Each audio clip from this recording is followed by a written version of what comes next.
Pittsfield Suns pregame show on the Pittsfield Suns Baseball Network. Galbraith with a 1-2 as this one's lifted into left center field. Going back as a center fielder. This one's going to go behind his head and one run will score. Running second now is going to be Kevin Donati, and he's going to be running third. Going all the way to second base is now going to be Janowski. He's going to stay put. No throw. And that is a 2 RBI 2-bagger by the second baseman, Brandon Janowski. And the Suns now lead it by a score 6-2. Now we're going to take you to the birthplace of baseball, Pittsfield, Massachusetts, and Paul Dowd Field at historic Wacona Park. Here again, the payoff. High fly ball down the left field line. Going back here is Maduri towards the warning track. Gone!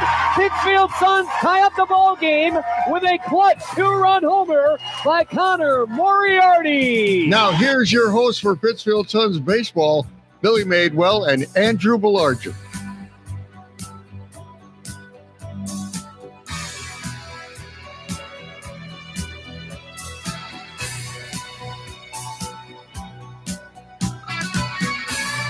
Good evening, ladies and gentlemen, boys and girls, and welcome to beautiful Paul Dowd Field at Wacona Park in Pittsfield, Massachusetts, as the Pittsfield Suns get ready to take FCBL action against the visiting Bristol Blues. Good afternoon, I should say late afternoon and early evening, ladies and gentlemen. My name is Billy Madewell. Thank you so much for making us a part of your late afternoon and early evening. Alongside me, as always, my longtime broadcast partner, Andrew Belargent. Andrew, tough luck lost yesterday. The Suns had it rolling. They eventually lost, and now it's their final game before the All-Star break. Tough luck is an interesting way to describe how yesterday's game went, because yesterday's game was pretty thoroughly dominated in favor of Brockton. But, well, new game, new day, got to have a short memory. Pittsfield Suns had an early 2-0 lead. 2-1 lead, then the starter was pulled, and then things went south from the relieving course. Brockton jumped all over the relievers for the Pittsfield Suns. They eventually lost 10-4. But we're going to go and jump straight into a full pregame. And with that full pregame, Andrew has the full list of what's happening in the FCBL. Indeed. So before we have tonight's game against the Bristol Blues, it's good that we have a look around the rest of the FCBL to see how teams look prior to the All-Star game. So atop the FCBL, winning a couple in a row to solidify their stance at the top, are the Martha's Vineyard Sharks at 25-10. Worcester Bravehearts, riding the heels of a 5-game win streak, are well in front in second place at 22-14. They're 3.5 games back of the Sharks. Having the same amount of wins, but 3 more losses, are the Bristol Blues in third. With a win tonight, they would creep ever so closer to the Worcester Bravehearts at 22-17. Despite winning here at Wacona Park yesterday, the Brockton Rocks are still a game under 500 at 18-19, but that's still good enough for them to be in fourth place. And if the playoffs were to begin today, they would still have a home playoff game. Meanwhile, the Pittsfield Suns are a little bit back of Brockton. Losing yesterday's game against the Rocks really hurt the Suns as they've been trying to climb the standings. The Suns are now 2.5 back of the Rocks and sit at 15-21 on the season. Looking at it, in sixth place are the North Shore Navigators, who are just a little bit up on the Nashua Silver Knights to avoid dwelling in the cellar of the FCBL at 14-24. The Nashua Silver Knights are just a half game back, 1 game in the win column at 13-24, and they represent the dead last team in the FCBL. And so with that game action going on, we don't have much more to go until the All-Star break, but looking at how things went yesterday, the Bristol Blues picked up a win in North Shore yesterday by a score of 5-3. As Billy mentioned, the Suns dropped one here by a score of 10-4 to the visiting Brockton Rocks. The Nashua Silver Knights lost a game in Martha's Vineyard by a score of 7-4. And in Game 2 of their doubleheader with the Navigators, the Bristol Blues picked up a tight pitcher's duel by a score of 2-1. For action we have going on today, the Martha's Vineyard Sharks are in Campanelli Stadium taking on the Brockton Rocks. The Rocks trying to get back to 500, and the Sharks trying to pad their lead in the FCBL standings. They are currently up 1-0 in the top of the third. Meanwhile, bottom of the second action, Hanover Insurance Park at Fitton Field, where the Worcester Bravehearts hosting the North Shore Navigators. They lead the Navigators by a score of 3-1. And so with that, talking a good deal about games that have been going around the FCBL and standings, let's have a look at today's game, focusing specifically on the Blues versus Suns and the starting lineup for the visiting Bristol Blues. So leading off for the Blues is the all-star shortstop number 5, Ian Ostberg. Batting second is the third baseman number 1, Alex Loparco. Third goes to the left fielder number 35, Dylan Reynolds, and fellow to Ian Ostberg, all-star starter Richard Brereton will hit cleanup and reside in center field. Matthew Bonvicini will bat 5th and play 1st, with Theodore Haig DHing it and batting 6th. In right field, number 6, Ethan Hunt will bat 7th. The backstop, number 24, Alex Bowman, will bat 8th. And the order is finished off by the second baseman, number 9, Andrew Haig. And looking at who the Suns have to respond to all of that, that would be for their starting pitcher, Jordan Mushin. Mushin having a bit of a rough season so far, 5 appearances, 4 starts. He's hurled 25 1/3, giving up 31 hits on 18 runs, 17 earned. His ratio is looking good for walks to strikeouts, as that's 9-22. Not so much in the win-loss column, however, as he has yet to win and has dropped 2 games. He's been hit particularly hard for extra bases, giving up tied for the team lead with 10 doubles, tied with Joey Rogers.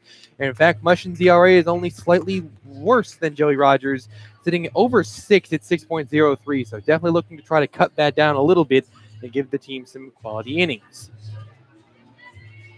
And now looking at the flip side of the coin here with the hometown Pittsfield Suns lineup, shortstop number 5, Brian McHale, will lead things off for the team. We don't usually see him in that role, so it'll be interesting to see how he reacts to it.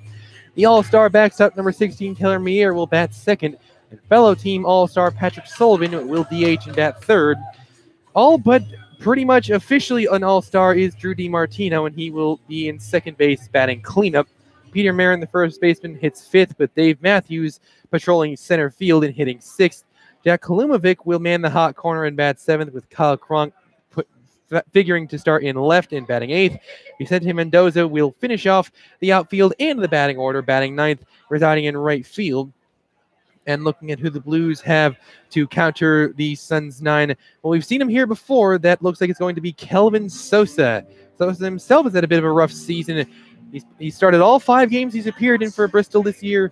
Just 18 innings pitched, giving up 20 hits, 14 runs, 13 earned, walked 14 to 20 strikeouts, a couple wins and a couple losses, along with a 6.5 ERA that he will certainly be looking to get down in this outing here for the Blues as they look ahead to the All-Star break with a good bit of momentum.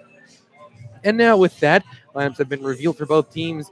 All there's left to do is to call this game, and for that, I will bring aboard our play-by-play broadcaster in Billy Madewell. Thank you again, Andrew, for the in-depth analysis of the pregame.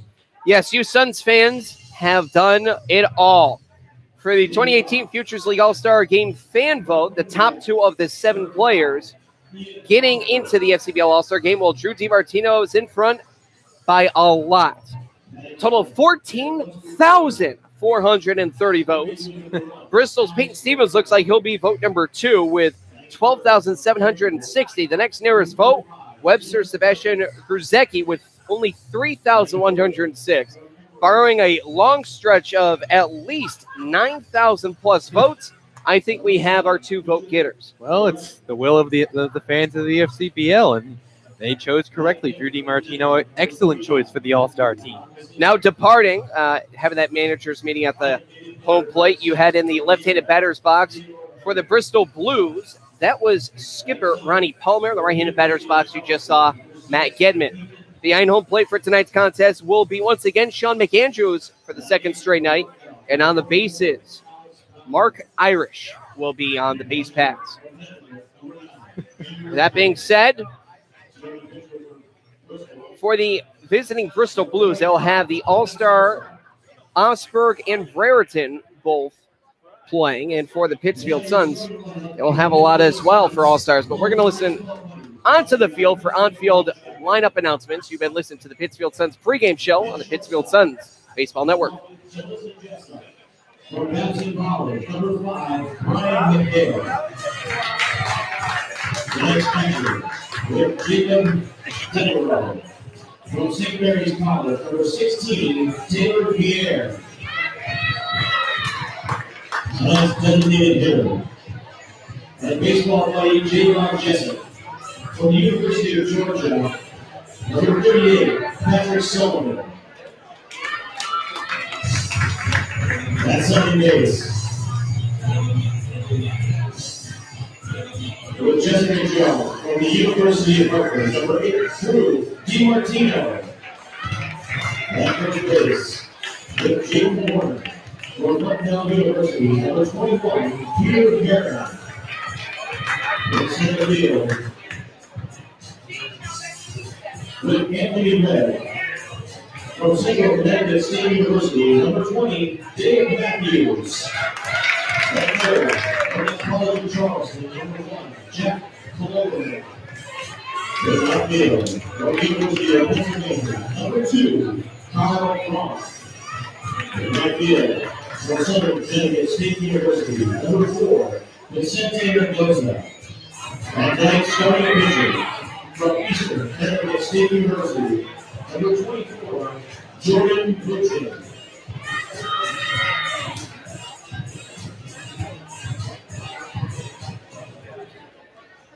Suns fans are looking to please rise and remove your hats for the honor of America.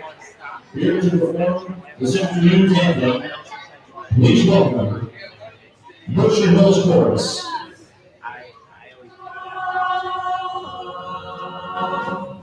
Oh, say, can you see by the dawn's early light what so proudly we hailed at the twilight's last gleaming, whose broad stripes and bright stars through the perilous fight o'er the ramparts we watched were so gallantly streaming, and the rocket's red glare, the bombs bursting in air, gave proof through the night that our flag was still there. Oh, say does that star-spangled banner yet wave o'er the land of the free and the home of the brave?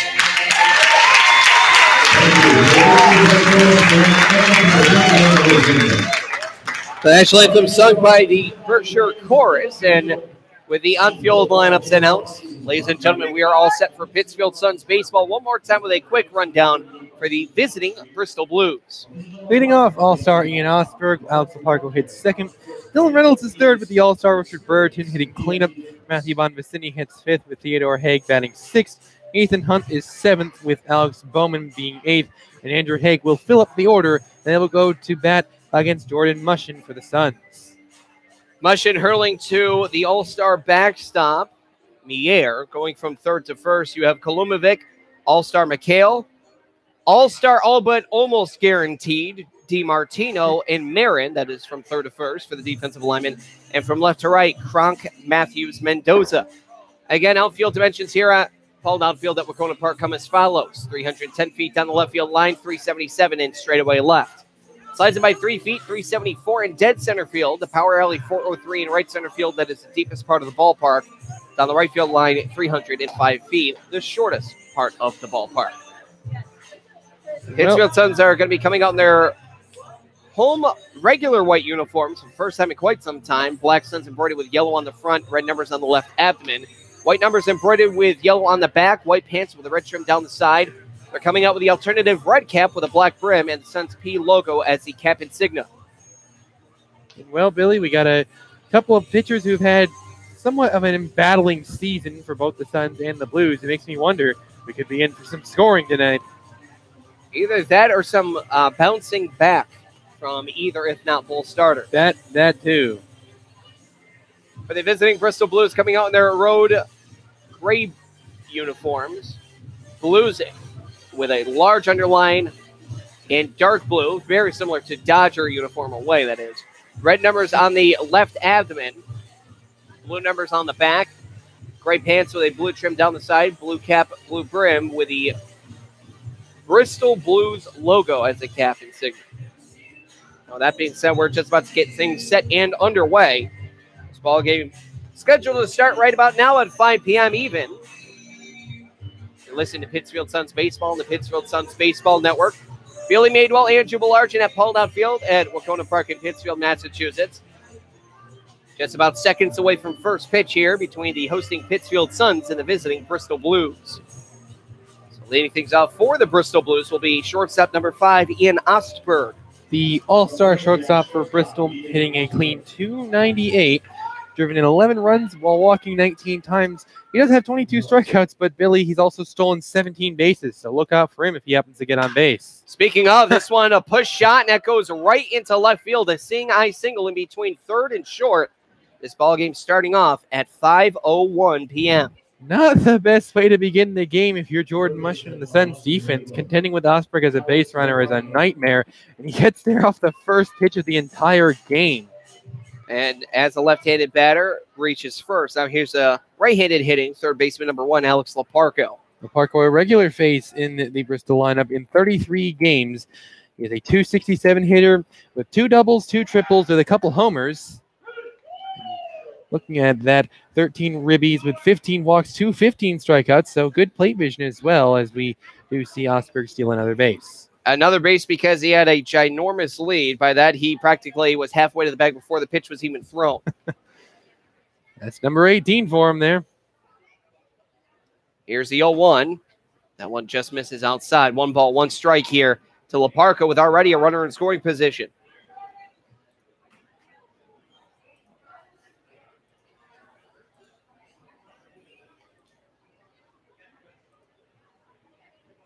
Here's the pitch, inside out swing, head over to first. Right there is Mayer, and the runner will advance on the 3 unassisted. That definitely serves to benefit the Blues. Now, just a fly ball away from pushing across the game's first run, and all done very, very quickly. We're just a few pitches into the game.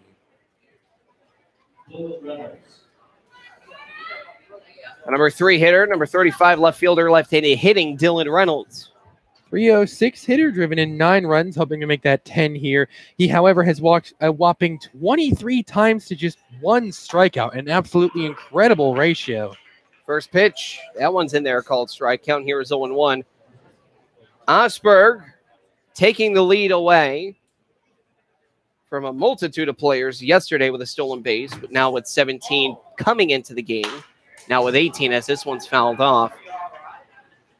Count now is 0-2. So now for Ian Osberg, instead of just a 1-run lead over Pittsfield Sun outfielder Chad Shade, he now has 2. Shade is now still tied for second with 16, along with J.P. Knight as well as Chamberlain of North Shore and Martha's Vineyard, respectively. Mushman has a sign on the 0-2 count. He'll kick and deal. Pitch over the inside part of the plate, but it's a little high. 1 ball, 2 strikes. And this guy's been a really stingy out by way of the K this season, so getting him out without allowing a run is going to be really, really hard.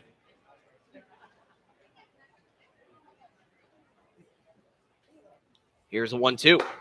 This is outside. Now 2 balls and 2 strikes. And again, I'm just a 23 walk to 1 strikeout ratio. You just don't see that in the FCBL.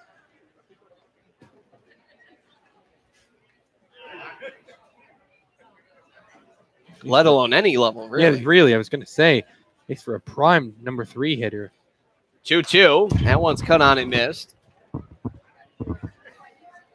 2 balls, 2 strikes. It remains, fouling the continuation foul ball for Dylan Reynolds.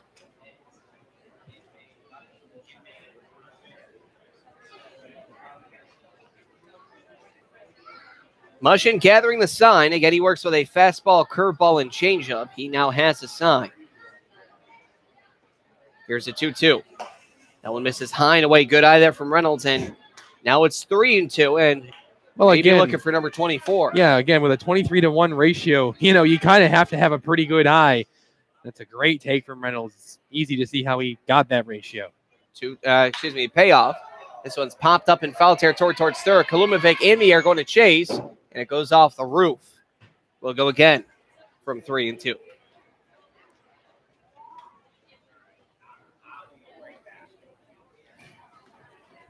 Fly ball or a base knock, and that'll probably be the opening salvo of the game, depending on how it's hit.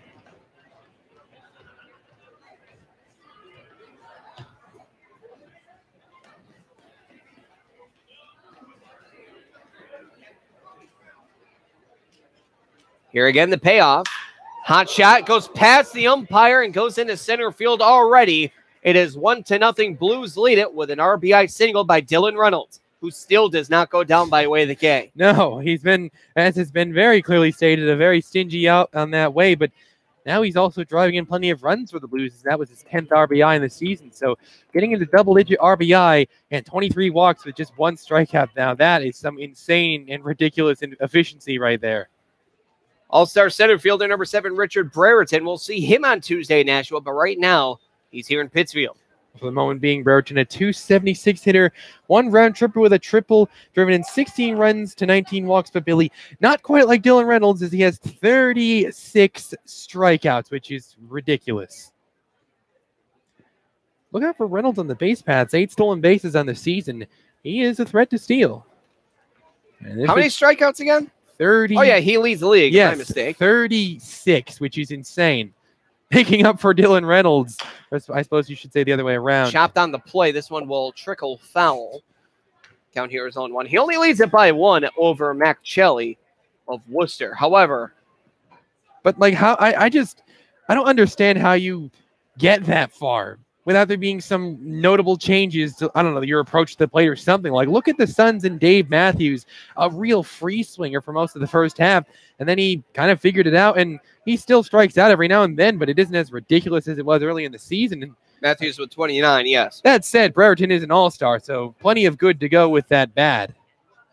The throw looks like it got a piece there of the runner on the pickoff throw. I guess I just don't understand how. Well, I mean, again, he is an all-star, so he's doing something right. But well, if it helps his teammate Peyton Stevens, who is more than likely going to be in the All-Star game thanks to the fan vote. He's tied for 3rd in the league with 33 strikeouts. Wow, that is a lot of strikeouts. The runner does go. The pitch, low for a ball. Throw to second is in time. Great throw there from the All-Star catcher Mier, whose pop time continues to amaze. Well, he might not go down by way of the K, but here he goes down on a caught stealing. That's his 3rd of the season.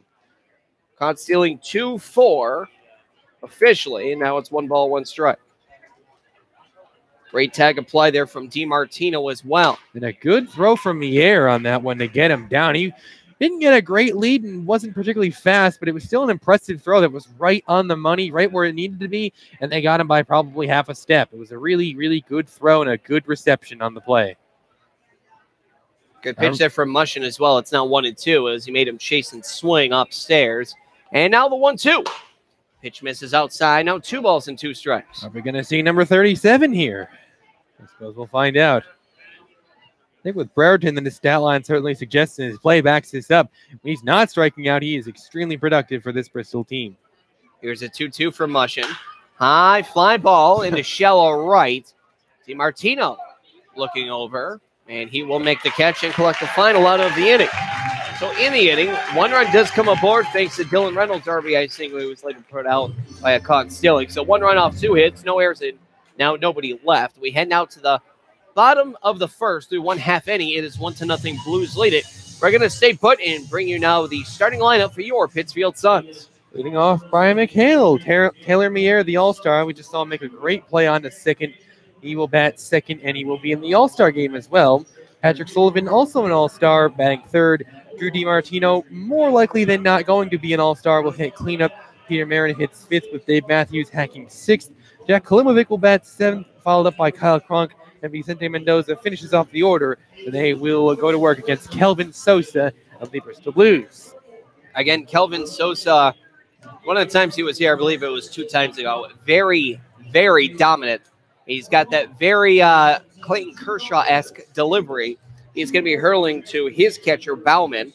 He hasn't had such a dominant season, however. He's really had a difficult time keeping base runners off the base paths, giving up a lot of hits, resulting in a lot of runs, and particularly a lot of hard contact, giving up double-digit doubles on the season. So really just plenty of – he's got his work cut out for him in general with ways he can fix things up.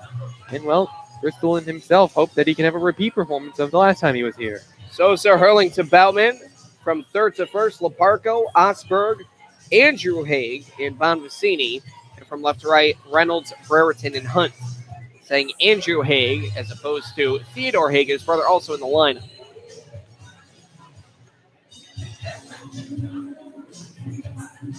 Yeah, expect a lot of deceptive movement here from the lefty Sosa here today.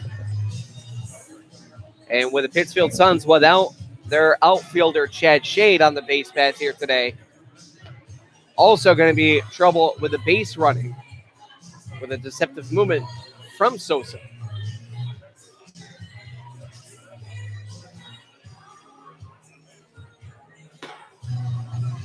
So again, want to remind everyone we are going to be broadcasting the 2018 FCBL All-Star Game. Indeed, we will. I very much look forward to that. And for the FCBL, we actually do have one game happening tomorrow. It will be a doubleheader as Martha's Vineyard will be traveling to Brockton to face off against the Rocks for a 4 o'clock and 6:30 p.m. doubleheader. Both of those games going to be 7 innings. Leading things off, also a shortstop, also number 5. This is Pittsfield Suns' Brian McHale, the All-Star. He sees the first pitch at the outside corner, 0-1.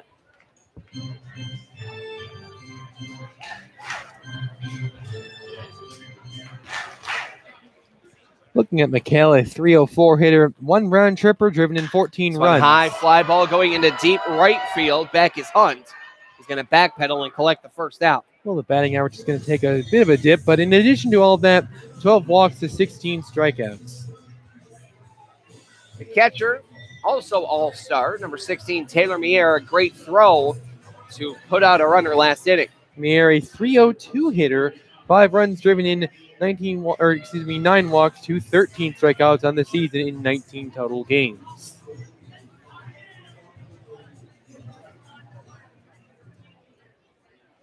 Here's a windup, and Sosa with a pitch.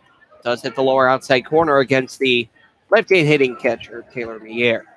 Of course, Mier, while his offensive numbers are decent, probably getting into the All-Star game more for his defensive prowess rather than his offensive skill. Pitch is low and away. Make the count here, 1 ball, 1 strike. Sosa with a nod. The line, deceptive move with a late kick. And the 1-1. Slow curve going in between first and second. Backhanded is the first baseman. Bonvicini will throw over to the pitcher. 1 gone, 3-1 on the assisted putout. Oh, that one caught Mier way off guard because that was served to him on a silver platter saying, please hit me. If Mier even had any idea of what was being thrown to him, he'd have knocked that thing for extra bases. Sosa very fortunate to get that one by and get the second out of the inning.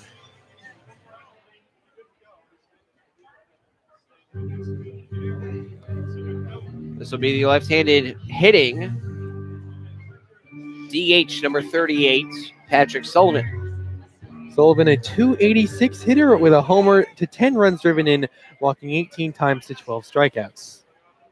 Slow curve. It does hit the outside corner against the lefty. 1 ball equals the 1 strike thrown. So 0-1 is the count. Well, I have no trouble figuring out why Sosa's had a tough time this season because that slow curve, he's gotten away with a couple of real big ones so far in the first inning. Well, he spikes a fastball. Clearly overthrew that one. This one hit the right-handed batter's box chalk line closest towards the mound. 1-1. Slow curve again. This one trickled foul. Oh boy, he really does not want to lean on that thing because if any one Suns player decides to sit on that thing and he gives it to him, they're going to put that over the wall. That is a really slow curve with a lot of hang to it. Really has to locate that thing on a dime if he wants some type of success. Here's the 1-2, another slow curve, and that one, well, ducking out of the way, that one was hitting coach Chris Barbarata. Yeah, and in the middle of saying that, I kind of delayed myself because I was watching Sosa. Really, he has a really interesting progression when he's throwing the ball. Very Kershaw-esque. Yes. Although maybe a little bit more of a delay with the kick. Right there, he's moving. Oh, now a quick pitch, swung on a miss for strike 3. Well, I don't blame Sullivan for being surprised. That one got me. We've seen that many times. Sosa, the man of 1,000 motions as a pitcher instead of the man of 1,000 stances. No runs, no hits, no errors, nobody left on. We've completed 1 full inning of play. We now head to the top of the second. Currently a 1-0 lead for the visiting Bristol Blues. You're listening to Pittsfield Suns Baseball on the Pittsfield Suns Baseball Network. She's going number 3. It's holding on to that one right now. So she's number 3 now. Please pick one to get rid of. Folks, which one should she get rid of? my husband's cell phone number, and here's the number to the grandparents. The number of the restaurant we'll be at, it's just down the block. And I told the neighbors you were here, so if anything happens, anything at all, don't hesitate to call. And what's your cell phone number again? I don't think I put that in. Honey. What? Honey, he'll be fine. Okay, let's go. I know you're right. The odds of a babysitter calling 911? 1 in 1,400. The odds of a child being diagnosed with autism? 1 in 150. You know the odds of autism. Now learn some of the signs. No big smiles or other joyful expressions by 6 months. No back and forth sharing of sounds or facial expressions by 9 months. And no babbling by 12 months. To learn more of the signs and more about autism, visit autismspeaks.org. Brought to you by Autism Speaks and the Ad Council. I have a passion for the environment. That's why I serve in the United States Coast Guard. We monitor commercial vessels, making sure our ports and waterways are safe and clean from oil or other hazardous material. We patrol our fisheries, protect marine wildlife and their habitats. With all we do, it's about protecting America. Were you born ready to protect America? Learn more at gocoastguard.com. Sponsored by the United States Coast Guard in cooperation with the Massachusetts Broadcasters Association and this station.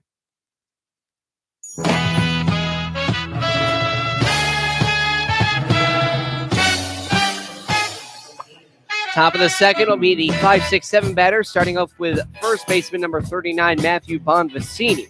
Bonvicini, a .291 hitter, homer to go with 16 RBI, walked 18 times to 17 strikeouts. Not as impressive as Dylan Reynolds' streak, but, well, when you've walked more times than you've struck out, that is certainly a good thing.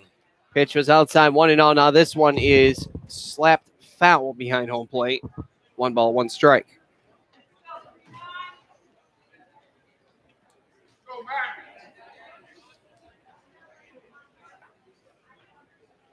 With an odd motion has a sign, and the 1-1. That one up and in. 2 balls and 1 strike here to Bonvicini. A little bit roughed up back in the first, but he's at least starting off Bonvicini a little bit better than he did Ian Osberg last inning. 2-1 misses outside. 3 balls, 1 strike here to begin the top of the second. 1-0. Blues lead the Suns. Although with one more bad pitch, it would essentially be all the same as how we began to Osberg. 3-1 does clip the outside corner. That'll bring it full 3-2.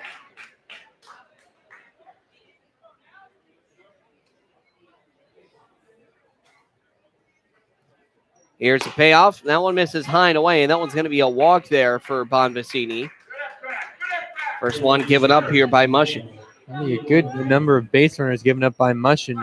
Came back to bite him back in the first. I believe the second inning being the same way as the first. So we'll have to see how he reacts to it this time. The designated hitter number 14, Theodore Haig, will dig in. Well, he doesn't qualify for the team league, but statistically speaking, he leads the team with a .341 average in 14 games played, driven in 9 runs, 3 walks to 13 strikeouts. He will flash, bunt, and miss. Count is 0-1. So they're at least trying to manufacture runs, that being the Blues. And a good idea at this juncture of the game as well. The 0-1. This one slapped over to short. This could be 2. A flip over to DiMartino at second for 1. Over to first. In time, Aaron grabs that one. A 6-4-3 double play. That gets 2 men gone. With the right fielder number 6, Ethan Hunt, due up. But the base is now empty. Just a miserable swing from Haig on that one. Kind of jabbed at it half-hearted. Looked like maybe he was going for a defensive swing of sorts, but he puts it into play at a terrible time as that one an easy 6-4-3 double play for the Suns defense. So Haig is down with a 2-for-1. This will bring up Hunt. And he'll dig in from the right-handed batter's box as the first pitch from Mushin hits the outside corner against the right-handed hitter, 0-1. Utility fielder for the Blues. Hunt's line looks like a .253 slashing with 10 RBI, walked 6 times to 12 ways going down by way of the K. But this one is going to improve his batting average. This one just a straight shot single into right field. And now there's still another runner over on first.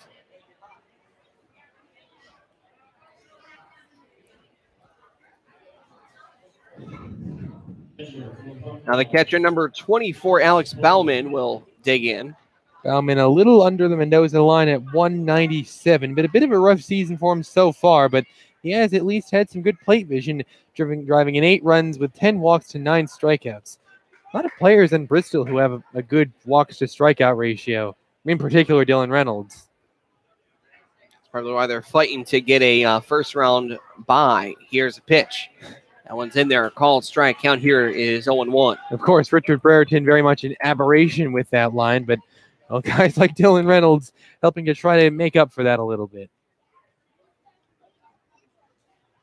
The 0-1 slapped over to short again, and they will flip over to second and get the out. Half-hearted attempt there from McHale. He's like, no, we'll go to second. I don't have to throw so hard to go to second. So a 6-4 fielder's choice ends the inning with all 3 outs going to short and second with assistant putouts. No runs, 1 hit, no errors, and 1 man left. We now head through 1.5 to the bottom of the second.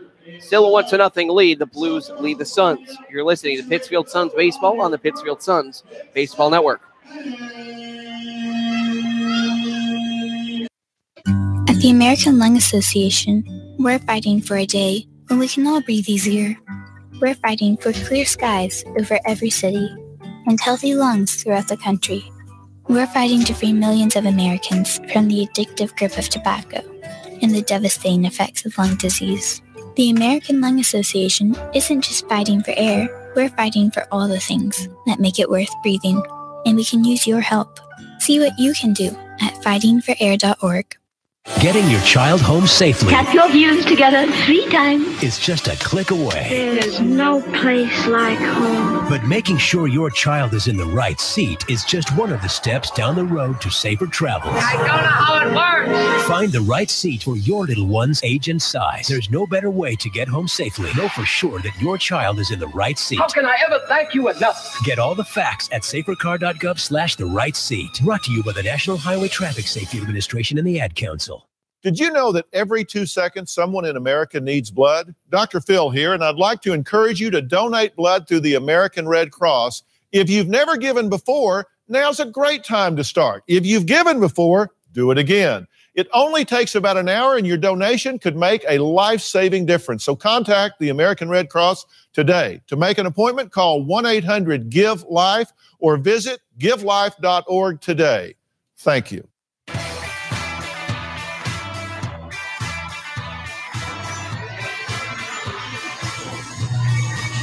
It'll be the bottom of the second, starting with the middle of the order. Second baseman number 8, Drew DiMartino, all but a sure thing to get into the FCBL All-Star game, leading the charge with over 13,000 votes. Make that now 14,500 votes. You look at his stats, it's not hard to tell why. Leading the team with a 325 average, couple homers, driven in 16 runs, 7 walks to 16 strikeouts. This one snared by Osberg, the shortstop. A throw over to first is in time. Strong throw there from Osberg, and he's able to get down a speedy DiMartino.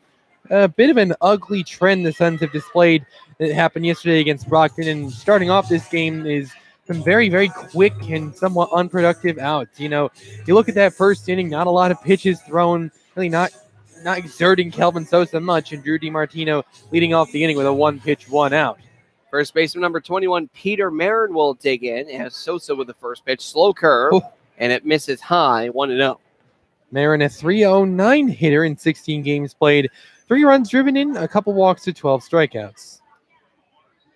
Here's a windup from Sosa, and the 1-0. This one a slow hopper, headed over to third. Leparco has it. He'll throw over to first, well in time. 3 pitches, 2 gone. Very casual throw on to first. It was sort of like, yep, okay, bring it here. Yep, I got him. Second out of the inning. I just liked the body language of the first baseman over there. I thought that was amusing. Center fielder number 20, Dave Matthews, will take attacks from the left-hand side. Well, you hope Dave Matthews can take a few more pitches to at least somewhat extend the inning, but on the year, a 261 hitter, trio full of homers, which still leads the team. 13 runs driven in, 16 walks to a team leading 29 strikeouts. Big cut and miss there from Matthews. And Sosa's going to have a lot of fun with that slow curve if he can get Matthews to keep doing that. It's not even a particularly great slow curve either. He's been very tempting trouble with that slow curve, and I'm Surprised no one has taken advantage of it yet. Fastball misses outside. Trying to pull that one back in is Bauman, but not fooled. His home plate umpire, Sean McAndrews. But again, he's also given up a ton of hard contact this season as a whole, and it's not hard to see why. Next pitch also misses outside. Taking more pitches in this at-bat than the previous two combined. Here is a 2-1 from Sosa, also outside. 3 balls, 1 strike. Back-to-back-to-back pitches located virtually the same exact place. I don't really know what he's trying to accomplish there, but he's going to have to hit the zone here. Here's a 3-1. Big cut and miss there from Matthews. Strike 2. Oh, boy. Sosa is having a difficult time locating, and Matthews is just kind of swinging at almost anything. It's quite the battle down there. Ooh. A double kick, and this one cut on a miss for strike 3. And I guess I have to attribute some of his success to that, things like the double kick and the change in tempos, because that is really deceptive. Like, you're tensing yourself up to swing at it or not swing if you're Matthews, and then he does another kick, and it's like, well, wait a minute, what's he doing? And then he throws it, and you're off balance and disoriented. So an interesting strategy at the mound. No runs, no hits, no errors, nobody left. We head now to the top of the third with a 1-0 lead for the Bristol Blues. We'll be right back with more Pittsfield Suns baseball on the Pittsfield Suns Baseball Network.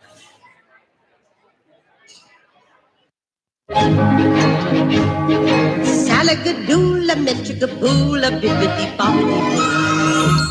You must be your fairy godmother. Yes. It doesn't take a fairy godmother to tell you that the right fit means everything. Good heavens, child. You can't go in that. Children under 4'9" need to be in a booster seat because they aren't ready for adult safety belts alone. Many parents miss the important step of booster seats. Maybe you better explain things to him. Booster seats raise your child up so that a safety belt designed for adults will fit and protect them properly. Oh, that does make a difference. Remember that 4'9" is the magic number, and get your little pumpkin there safely in a booster seat. Hop in, my dear. Oh, thank you. And like Cinderella, you can live happily ever after. It's like a dream. A wonderful dream come true. For more information, visit boosterseat.gov. This has been a message from the U.S. Department of Transportation and the Ad Council. So here's my cell phone number, my husband's cell phone number, and here's the number to the grandparents. The number of the restaurant we'll be at, it's just down the block. And I told the neighbors you were here, so if anything happens, anything at all, don't hesitate to call. And what's your cell phone number again? I don't think I put that in. Honey, What? Honey, he'll be fine. Okay, let's go. I know you're right. The odds of a babysitter calling 911, 1 in 1,400. The odds of a child being diagnosed with autism, 1 in 150. You know the odds of autism. Now learn some of the signs. No big smiles or other joyful expressions by 6 months. No back and forth sharing of sounds or facial expressions by 9 months. And no babbling by 12 months. To learn more of the signs and more about autism, visit autismspeaks.org. Brought to you by Autism Speaks and the Ad Council. Back to live action. The first pitch hit the outside corner. Now a flash bunt here from second baseman number 9, Andrew Haig, but he pulls back. Doesn't matter. It's in there. A called strike. And now it's 0-2. Looking at Haig, a 193 average, 3 runs driven in, 7 walks to 11 strikeouts. Mushing now with the 0-2. That one misses outside. Now 1 ball and 2 strikes.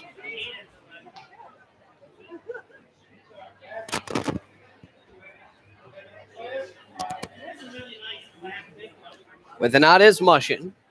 And the 1-2. That one bounces and gets away. 2 balls and 2 strikes.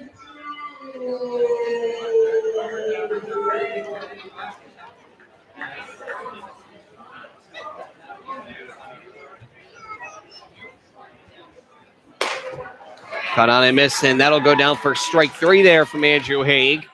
And that is the first strikeout in the ball game here for Mushin. Got a little bit roughed up back in the first, but used his defense to bail him out of a second inning. Let's see if Mushin can take matters into his own hands and pitch a cleaner third inning.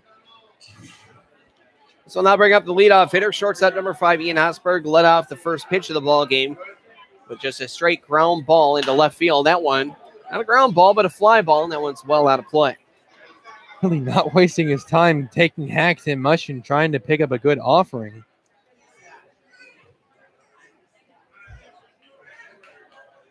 Worked for him last time around. Pitch. That one is low and inside against the left-handed hitting Osberg. 1 ball, 1 strike.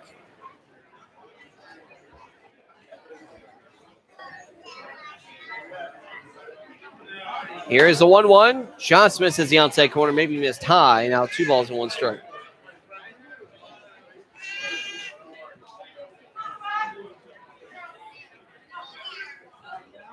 And the 2-1. Flashes bunt, pushes at it, and it goes foul. Now 2 balls, 2 strikes. Interesting call to do with the bases empty, but I suppose Osberg has the speed for it.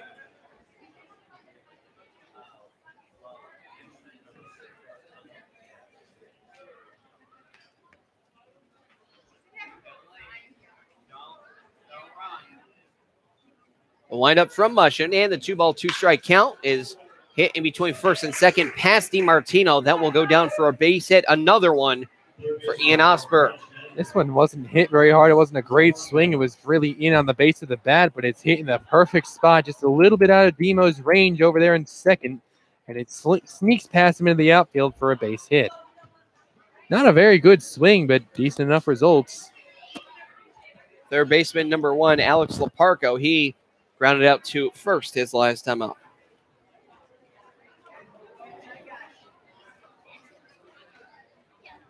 Munchin will check on first. Pickup move over to first. They got him. Throw over to second and thrown in to left field. Yes, they don't got him. The music is quite appropriate. That's an unfortunate break for Mushin and the Suns defense. They had him in a rundown, but an errant throw is going to allow him to advance onto second. Not really sure how that's going to be ruled, but I imagine there's going to be some type of error in some way. Will be on Marin. The throw well offline. Makes sense.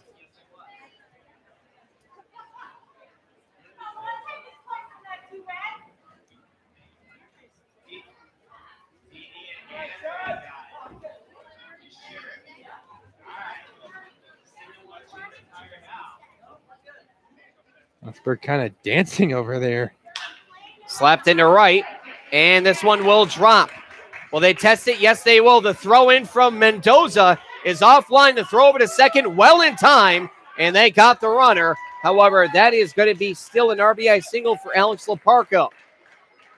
Well hit with plenty enough hang time to bring up the speedy Osberg home. Even if Leparco got himself thrown out later, well worth it for the Blues as they extend their lead to 2-0.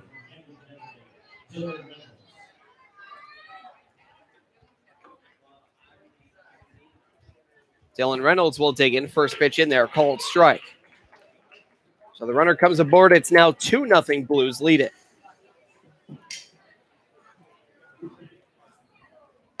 Pitch misses outside. Now 1 ball, 1 strike. We'll go 9-2-6 on the putout over at second. And this one hit over to first. It did hit the chalk line, so it is a fair ball. And that will end the inning. So in the inning, 1 run off of 2 hits in total, 1 error, and nobody left. We now head to the bottom of the third. Now 2-0, the Blues lead the Suns. You're listening to Pittsfield Suns Baseball on the Pittsfield Suns Baseball Network.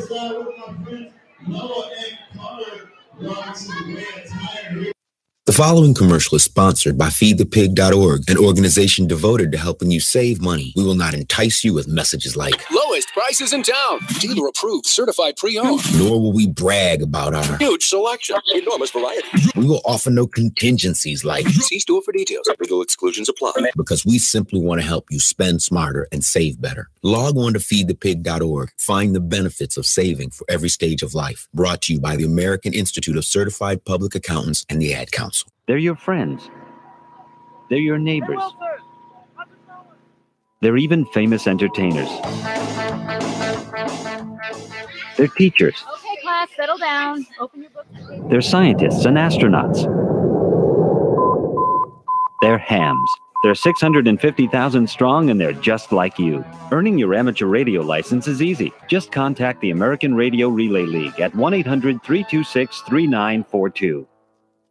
Getting your child home safely Tap your heels together 3 times. is just a click away. There's no place like home. But making sure your child is in the right seat is just one of the steps down the road to safer travels. I don't know how it works. Find the right seat for your little one's age and size. There's no better way to get home safely. Know for sure that your child is in the right seat. How can I ever thank you enough? Get all the facts at safercar.gov/the right seat. Brought to you by the National Highway Traffic Safety Administration and the Ad Council.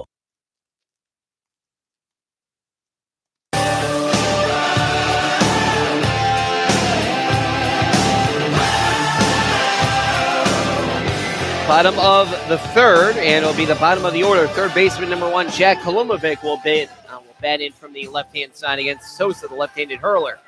Here's the first pitch from Sosa. That one's high for a ball, 1-0. Kolumovic, a 196 hitter, driven in 8 runs so far, walking 7 times to 11 strikeouts. Not really a regular in the Suns lineup, but getting a little bit of action today. Pitch well outside, now 2-0.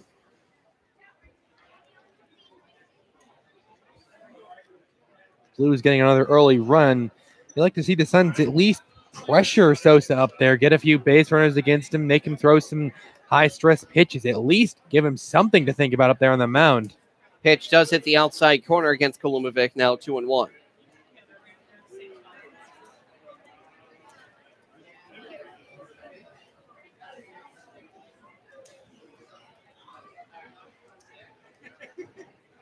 Here's a 2-1. That one popped foul third base side. Now 2 balls and 2 strikes. With a 2-strike count, I'm going to be watching Sosa's pitching stance because I want to see what he does. It's going to be something interesting, I imagine.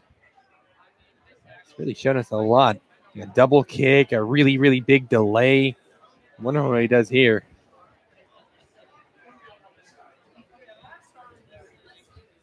Yeah. This one is another one that slapped foul. He didn't really do too much. I was thinking like, oh, he's going to double kick or something, but no, nothing in particular.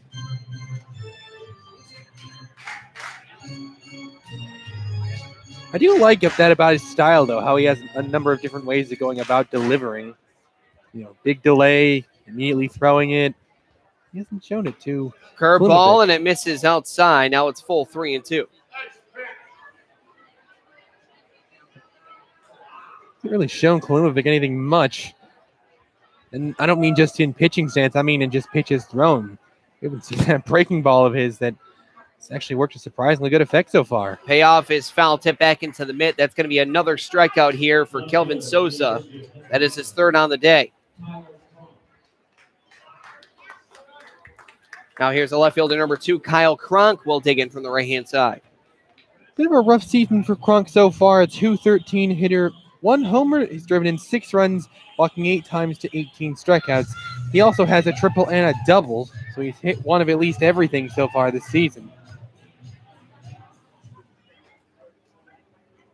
Here is the pitch. This one, inside-out swing, goes into right field for a base hit. Hunt going to try to track this one down. He will. A strong throw into second, and that is the first base hit of the ball game for the Suns here with 1 out in the third. After how yesterday's game went, you really want the team to try to get some momentum or something. It's a good way to start, getting Cronk to hit a base knock. Trying to put some pressure on Sosa, who up until Cronk had really been having his way on the mound.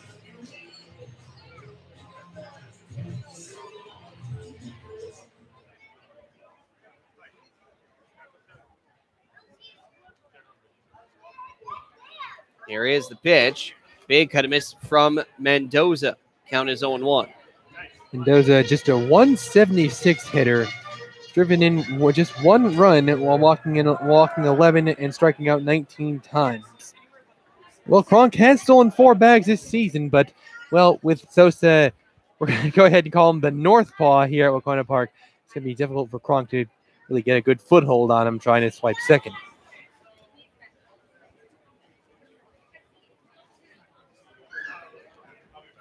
Here's the 0-1. Does hit the outside corner. Now it's 0-2 to Mendoza.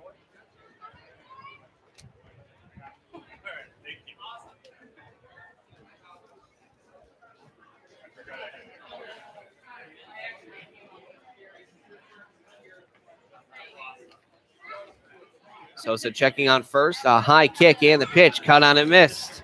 And another strikeout for Sosa.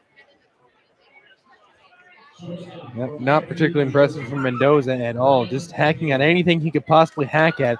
Trying to make something happen with a runner on first, but instead just puts the second out on the board. All-star shortstop number 5, Brian McHale, fly out to right field this last time up, trying to get a little bit of two-out hitting here as the Suns find themselves down by 2 in a 2-0 baseball game, 2 outs in the bottom of the third. A pickoff move over to first, and that was not a balk. Not surprising that they're going to first because Kronk taking a bit of a decent lead over there at first. He did trim it down a little bit, and it looks like he trimmed it out even further, but he's been taking some big leads since he got over to first. Over the outside part of the plate, but low. 1 ball, no strikes.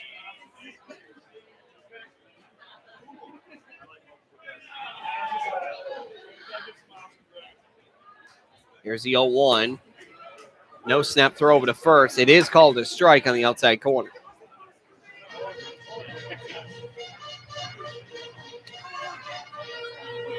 Kronk taking a very large lead over at first. He's been consistently doing that since he got there after he hit a base knock. Slow curve and misses high.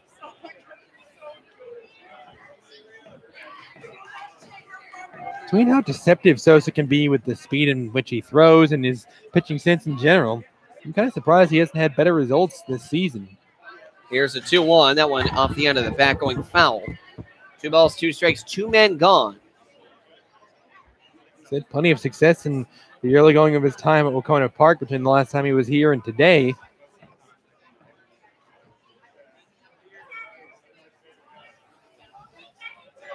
The runner goes to 2-2, swung on down the right field line. That will go foul and out of play. Good idea for the hit and run. We know Kronk can run. It would take a pretty good hit to potentially score him from first, but on a hit and run, the need to hit it deep is kind of alleviated. Well, the left fielder, Reynolds, is playing towards left center, leaving a huge gap between the left fielder and the left field line. 2-2, swung on deep down the left field line. Fair or foul? It is a foul ball. Exactly what I'm talking about. Sosa's really playing with danger with particularly his breaking ball in this one. And, well, McHale almost got a lot of that one, but he did get plenty of it, but not really sure what's going on in the field. Are the Suns players expecting it to be fair? That one was caught by the Bristol Blues staff, and they're in foul territory. It did not hook that far. That was a foul ball. Yeah, I mean, I was watching Kronk cross through third base. You see McHale casually pretending to jog to first. I think that he thought it was a fair ball. Huh. I mean, I definitely don't think it was. It was very hard hit. Just a little bit foul. Not by much, but definitely a foul. Shakes off the sign twice is Sosa. Now he nods. 2-2. This one a dribbler down the left field line. That one's foul. No debating on that one. 8th pitch of the bat upcoming.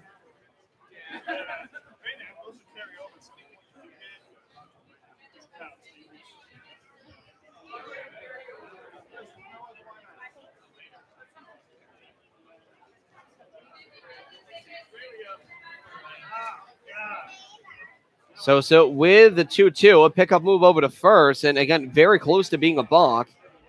Almost breaking that 45-degree angle. Indeed, you can watch him. He's kind of like contorting the upper half of his body while keeping his legs perfectly still. He's really treading dangerous grounds with that. Cut on a miss for strike 3, and yet another strikeout for Sosa as he strikes out the side, leaving no runs off of 1 hit. No errors and 1 man left. We now head through 3 complete innings of play to the top of the 4th. The Blues still leading by a score of 2-0. You're listening to Pittsfield Suns Baseball on the Pittsfield Suns Baseball Network. Did you know that every 2 seconds someone in America needs blood? Dr. Phil here, and I'd like to encourage you to donate blood through the American Red Cross. If you've never given before, now's a great time to start. If you've given before, do it again. It only takes about an hour, and your donation could make a life-saving difference. So contact the American Red Cross today. To make an appointment, call 1-800-GIVE-LIFE or visit givelife.org today. Thank you. Did you know the third leading cause of fire deaths for older adults is cooking? Hi, I'm Rob Neal from the United States Fire Administration with important fire safety tips for seniors. Never leave cooking unattended because a serious fire can start in seconds. Don't wear loose clothing while cooking. Keep towels and pot holders away from the range. Double check the kitchen before you go to bed or leave your home. This message is brought to you by the United States Fire Administration, your local fire department, and this radio station. Home safety is a family effort. Being safe and sound should be everyone's priority. In times like these, theft and violence can strike anywhere. Protect your family. Keep your home well lighted and always lock doors and windows. Installing alarms adds an extra level of protection. Never leave valuables in plain sight. To learn more about protecting your home and family, visit ncpc.org or contact your local law enforcement agency. A message from the U.S. Department of Justice, National Crime Prevention Council, and the Ad Council.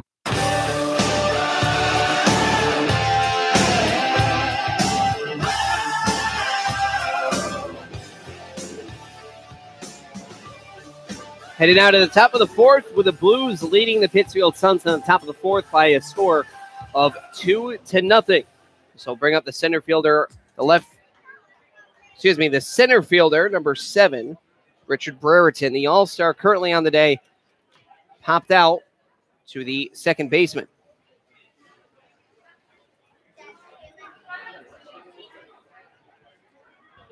Here's the first pitch from Mushin. That one snared in between third and short, backhanded by McHale. Throw over to first, well offline, but no way was he going to make the play. Nice attempt, but maybe in 10 years. Yeah, that one was not an easy play, and you could see McHale off balance, jumping to throw the ball. He was never going to get Brereton on that one. Pretty much definitely, I would imagine that would be ruled a base hit. Without any shade of any doubt, it is a hit. Left-hand hitting first baseman number 39, Matthew Bonvicini, will take in a walk up to this point. No official at bat. Good job from Marin fielding that thing and not letting it get away. Bit of a jump to get it. Pitch misses outside, maybe a tad high. Count is 1-0.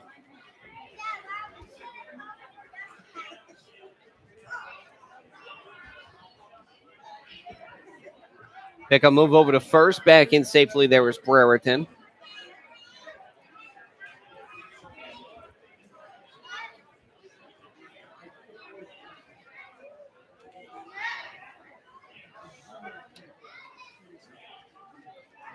The runner goes. A late break called for a strike. The throw was low, but they're still able to get the runner.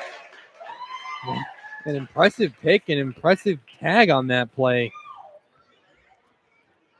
Really helping Mushin out. The defense has been on point for the Suns for the most part today. That is Kant stealing 2-6. Grabbing this one off a hop was McHale. And now a very slow walk here for Ronnie Palmer. Is he going to argue the call? I think he is going to argue the call, but the throw was there. When it was cut, the tag was applied at the same time. So in the meantime, we're going to go over the fact that Drew DiMartino has 45.27% of the vote. That is crazy for the 2018 FCBL All-Star Game fan vote. The top two go-getters get it. Just 0.01 under 40% is Peyton Stevens. He'll be more than likely awarded the number 2 right spot. Right now, the Worcester Bravehearts lead the North Shore Navigators 10-2 in the bottom of the fifth, really blowing up the Navigator defense. Meanwhile, the Brockton Rocks hold a short 3-1 lead over the Martha's Vineyard Sharks, top of the sixth at home. Real quick, putting this one out there in the majors, Billy. Pittsburgh Pirates swept the Milwaukee Brewers in a 5-game series. That one fouled off left field side. Count here is 1-2. Played 2 games against the Brewers, beat them in both games. Doubleheader yesterday, the Pirates won both games, and then they walked them off in the 10th inning on a 2-run double today. 5-game series, Pirates won every single game. You do not hear of that happening too often, particularly against another team in your division. Here's the 1-2. High fly ball going into center. Right there is Matthews. Only takes about 2 steps. 3, now 4. He makes the catch.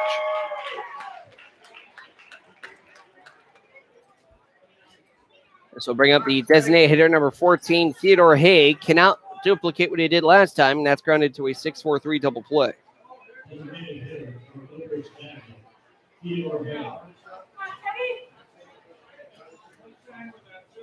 Haig batting in from the left-hand side.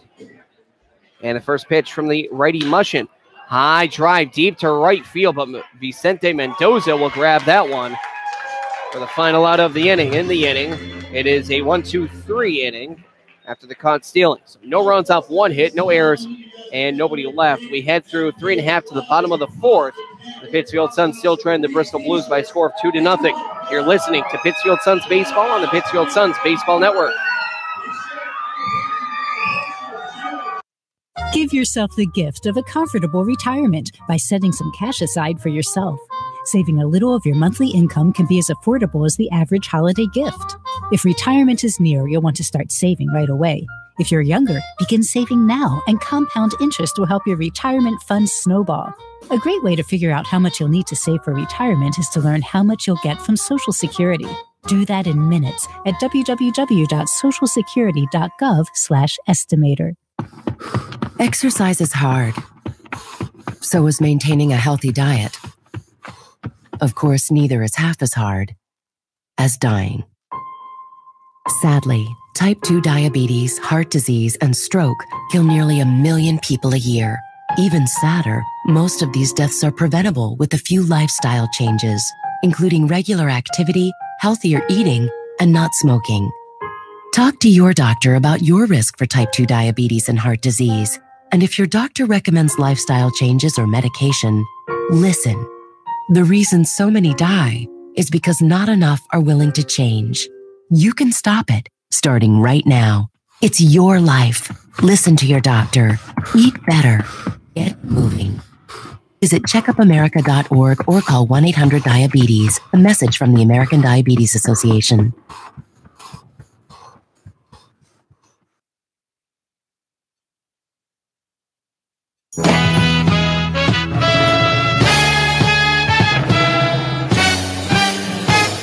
It is the bottom of the 4th, and for the Pittsfield Suns, only managing 1 single against Kelvin Sosa. No walks, no errors, no nothing. Just a total of 5 strikeouts. So bringing up the catcher, number 16, Taylor Mier, the all-star catcher, ground out to first. First pitch, that one's low and away against the lefty, now 1-0. Suns offense has been pretty much non-existent here approaching the middle portion of the game. Here is the pitch. Big cut and miss there from Mier. Russian's been hit around a little bit, but otherwise only 2 runs. He's holding up his end of the bargain for the most part. Now it's time for the Suns offense to give him a hand. 1 ball, 1 strike. Leading off in the bottom of the 4th is Mier with the pitch from Sosa. This one's lifted out into center. Right there is Brereton. That's going to go down for a line out to center. And gives us time as the DH number 38, Patrick Sullivan, with a strikeout will dig in. Andrew, you said something happened for a 5-game sweep? Yes, the Pittsburgh Pirates swept the Brewers in a 5-game series where they won 2 games against the Brewers. They won both. Yesterday they had a doubleheader against the Brewers. Pirates won both games. Today they walked them off in a 10-inning game. And here's the thing. The Pirates tied it up not only in the bottom of the 9th with a 2-run 9th, but they gave up 1 run top of the 10th and then walked it off on a 2-run double. So well-fought victory for a 5-game sweep. First pitch from Sosa is back towards us. The count here is 0-1. I'll give you 3 guesses on what year the last time a 5-game series sweep happened. Oh, I have no idea. Give it to me. I'll give you 3 guesses. Here is the 0-1 here from Sosa and the pitch. Slow curve, foul tip, 0-2. Go ahead. 21st century sometime or before? I'm giving you 3 guesses out of all years. Go ahead. Okay, 2000. No. 2010. In between. 2005. You were close. All right, give it to me. Pitch is low and away. Now it's 1 ball, 2 strike. The last time a 5-game series sweep happened in a single season was in 2006 when the New York Yankees swept the Boston Red Sox in 5 games. Ooh. 2006, 12 years ago was the last time a 5-game series sweep happened, as that one's also fouled off now 1-2. Here's the thing, Billy. Before the series, the Pirates at 43 and 49 were thinking, oh, we're going to sell. Like, we're way out of contention. Winning 5 in a row, the Pirates are about a game and a half back of the wild card spot. So now they might be thinking, hey, maybe we want to buy in, pick up some pieces for a playoff run. And you know who they'd play if they were to make the wild card? The Brewers, who they've won 9 of their 10 games this year against. The 1-2 again fouled off. Count again 1-2. Let's see. In the last 35 years, it's only happened a total of 7 times. That many? Wow. I would not have guessed that many. 84, the Reds twice in the same season. The Mets 82 twice. Oh, wow. That's 2002, funny. The Blue Jays and the Florida Marlins once in 01. High fly ball foul, I believe. It's a 5th foul with 1 ball to attribute. Well, one thing's for sure, the Brewers will be happy to leave Pittsburgh. What is amazing to me is I'm looking at this stat line. For an entire team that has not been swept in any series at any point during this season is both the Boston Red Sox and the Houston Astros. Are you surprised by that? Not really. Cut on and miss finally for strike 3. The tag will be applied. 6th strikeout in the ballgame here for Sosa. Again, they fail to really even threaten him up on the mound. He's really been breezing. I mean, even Kyle Cronk only had a blip on their radar against him, but other than that, he's been absolutely dominating the Suns' lineup through almost 4 full innings. Sosa always pitches well here to begin the ballgame. It's when he starts to get hit is when he gets in trouble. The thing is, the team has to start hitting him, to make that a problem. Very true. Pitch. This is inside. 1 ball, no strikes. Yeah, the Red Sox, 37 games over 500? Yes. While the Yankees are tailing them 3.5 games back. 4.5. The Yankees lost to the Indians today. Oh, that's why. Pitch is foul. So now they are 29 games over 500. Something like that, I believe. And then the Red Sox would be 38 games over 500 if they won today. Did the Red Sox already win today? I'm gonna check that out. But still, that's an amazement. Really, you look at the West Division in the NBA and how stacked that is. Well, look at the AL. Yeah, the Red Sox already won today. They beat Toronto 5-2. So, 30 games over 500, 78-30, I believe. How about 68? How about having won 14 of their last 15 games, though? Before Toronto came to town, they had won 10 in a row. I know, and then they lost 1 game, and then they won it on a walk-off grand slam by X. And then won another game today. So here's the 1-2 here from Sosa. Another slow pitch, and guess what? It's another strikeout. Yeesh. 1, 2, 3, 4, 5, 6. Count them. 7 through 4 innings complete for Sosa. No runs, no hits, no errors, nobody left. We head now through 4 full to the top of the 5th with the Blues currently leading the Pittsfield Suns 2-0. You're listening to Pittsfield Suns Baseball on the Pittsfield Suns Baseball Network. The following commercial is sponsored by feedthepig.org, an organization devoted to helping you save money. We will not entice you with messages like lowest prices in town, dealer approved, certified pre-owned. Nor will we brag about our huge selection, enormous variety. We will offer no contingencies like see store for details. Legal exclusions apply. Because we simply want to help you spend smarter and save better. Log on to feedthepig.org. Find the benefits of saving for every stage of life. Brought to you by the American Institute of Certified Public Accountants and the Ad Council. Exercise is hard. So is maintaining a healthy diet. Of course, neither is half as hard as dying. Sadly, type 2 diabetes, heart disease, and stroke kill nearly 1 million people a year. Even sadder, most of these deaths are preventable with a few lifestyle changes, including regular activity, healthier eating, and not smoking. Talk to your doctor about your risk for type 2 diabetes and heart disease. And if your doctor recommends lifestyle changes or medication, listen.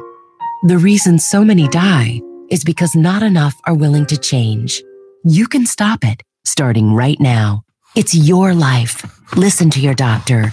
Eat better. Get moving. Visit checkupamerica.org or call 1-800-DIABETES. A message from the American Diabetes Association.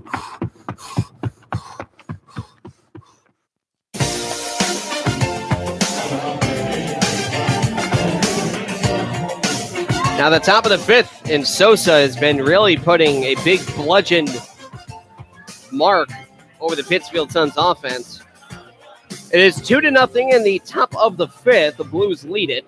And really only one blemish against Sosa, and that was a single off Vicente Mendoza of his bat. It'll be the bottom of the order here for the Blues. Hunt, Bauman, and Hay. That being Andrew Hay, not Theodore.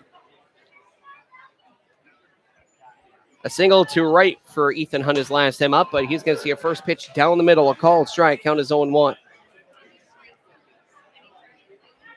Slushin has cracked quite a lot, but really has been a good job limiting the damage against him so far. Pitch misses up and away.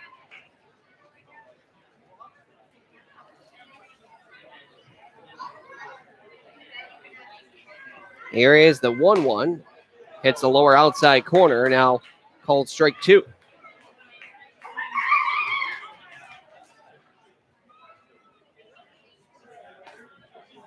Pitch just missed low. Now 2 balls and 2 strikes.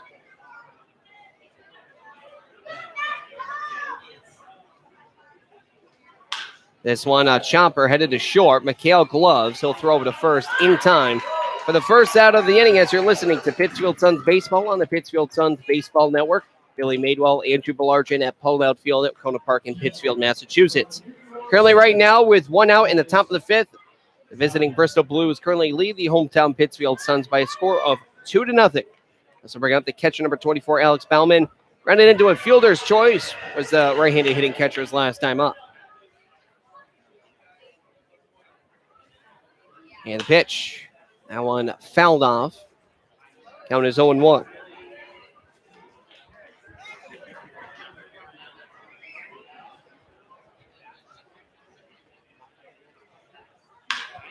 That one hit again to short. McHale again gloves. He'll again throw to first and again collect the out. Hale's been plenty busy just in general on the game as a whole. Getting some work here in the fifth inning on a couple of putouts.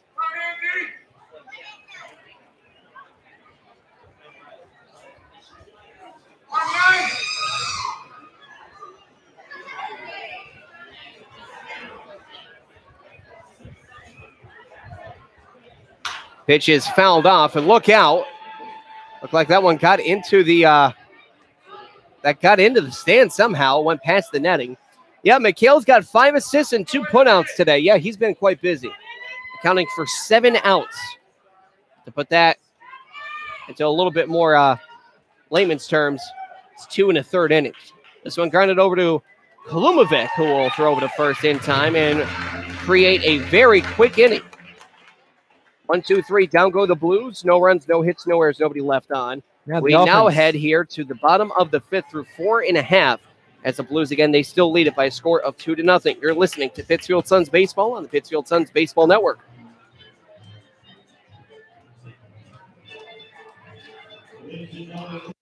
Did you know the third leading cause of fire deaths for older adults is cooking? Hi, I'm Rob Neal from the United States Fire Administration with important fire safety tips for seniors. Never leave cooking unattended because a serious fire can start in seconds. Don't wear loose clothing while cooking. Keep towels and pot holders away from the range. Double check the kitchen before you go to bed or leave your home. This message is brought to you by the United States Fire Administration, your local fire department, and this radio station. At the American Lung Association, we're fighting for a day when we can all breathe easier. We're fighting for clear skies over every city and healthy lungs throughout the country. We're fighting to free millions of Americans from the addictive grip of tobacco and the devastating effects of lung disease. The American Lung Association isn't just fighting for air, we're fighting for all the things that make it worth breathing, and we can use your help. See what you can do at fightingforair.org. In times like these, violence in our schools is a reality, so it's important to know what to do if a dangerous situation arises, and also how to prevent it. Kids, never bring a weapon to school, and if you see a student with one or even hear someone talking about having a weapon, report it immediately. If something doesn't seem right or look right to you, speak up. If someone you know is showing signs of anger, or if you are feeling out of control, tell someone. If you feel threatened or bullied, tell someone. Violent acts often start out as small disagreements. Tell a parent or teacher if you see an argument taking place. It's better to let someone know about a disagreement before it gets out of hand. Let's put an end to these tragedies. Ask your school to adopt an anti-violence program. Visit ncpc.org to learn more about how to keep your school safe. That's ncpc.org. A message from the U.S. Department of Justice, National Crime Prevention Council, and the Ad Council. First pitch here to first baseman number 21, Peter Marin, was low and in. The count here is 1-0. As Kelvin Sosa with the very next pitch. Hot shot past the second baseman, and it goes into right field. They're going to try to throw him out, but losing the grip there was Hunt. And surprising, I thought Andrew Haig could have had a beat at that if he actually, put in a little effort into it. Well, finally, no matter how he gets aboard, the Suns have a base runner, which we've seen very scarcely throughout this ballgame as a whole. Really, they got to put some pressure up on Sosa. Sosa's just been breezing up there on the mound. He hasn't really been challenged at any point this ballgame. It's about time the Suns offense puts a stop to that. Here's the center fielder, number 20, Dave Matthews, struck out swinging his last time up. Here's the first pitch. And on the hands, a slow grounder. Only one play to make, a throw over to first in time. Well, it's something. The runner does advance. Yeah, off the bat, you almost think like, oh no, it's a double play. But fortunately, it's not hit hard enough for him to get doubled up. Matthews is out, but he puts the runner in scoring position, which is something. Essentially, a sacrifice will not go down that way because of the full swing. That's actually the first time the Suns have had a runner in scoring position tonight. Which, about time. Third baseman number 1, Jack Kolumovic, will dig in. Yeah, last time that the Blues did, or the first time that is, it was the second batter. There's a stolen base. Slow curve, misses high and in. I hold my breath every time he throws that thing, but he hasn't actually been hitting the zone a whole lot with that pitch. Every time he throws it, I think, oh, is this going to be the one where he gets absolutely destroyed on? But no, he usually misses the plate pretty decently. The 1-0, a late swing there from Kolumovic. Same pitch, but Kolumovic just, I don't think Kolumovic expected him to throw the same thing just in a different location twice in 2 pitches. And for that, I don't really blame him. But again, if he's teetering near the zone with that pitch and a Suns hitter sits on it, well, no matter who it is in this juncture, he could tie the ball game up. That one, wow, where did that one miss? Maybe a little high, I don't know. That one was, from here, looked belt high on the outside part of the plate. Nonetheless, it's 2-1.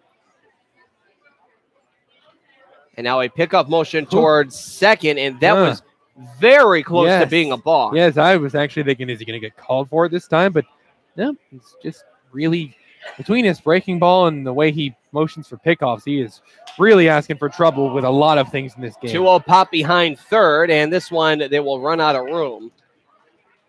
Sosa's has been breezing on the mound, but he has made some mistakes the Suns could have capitalized on, but it's just slow been curve. Right. Yeah, slow curve. Almost having a number of different balks in this game. It hasn't been perfect for him, despite only giving up 2 base hits so far. But he's managed to do a great job limiting the damage, which against him to this point has been extremely minimal to virtually non-existent.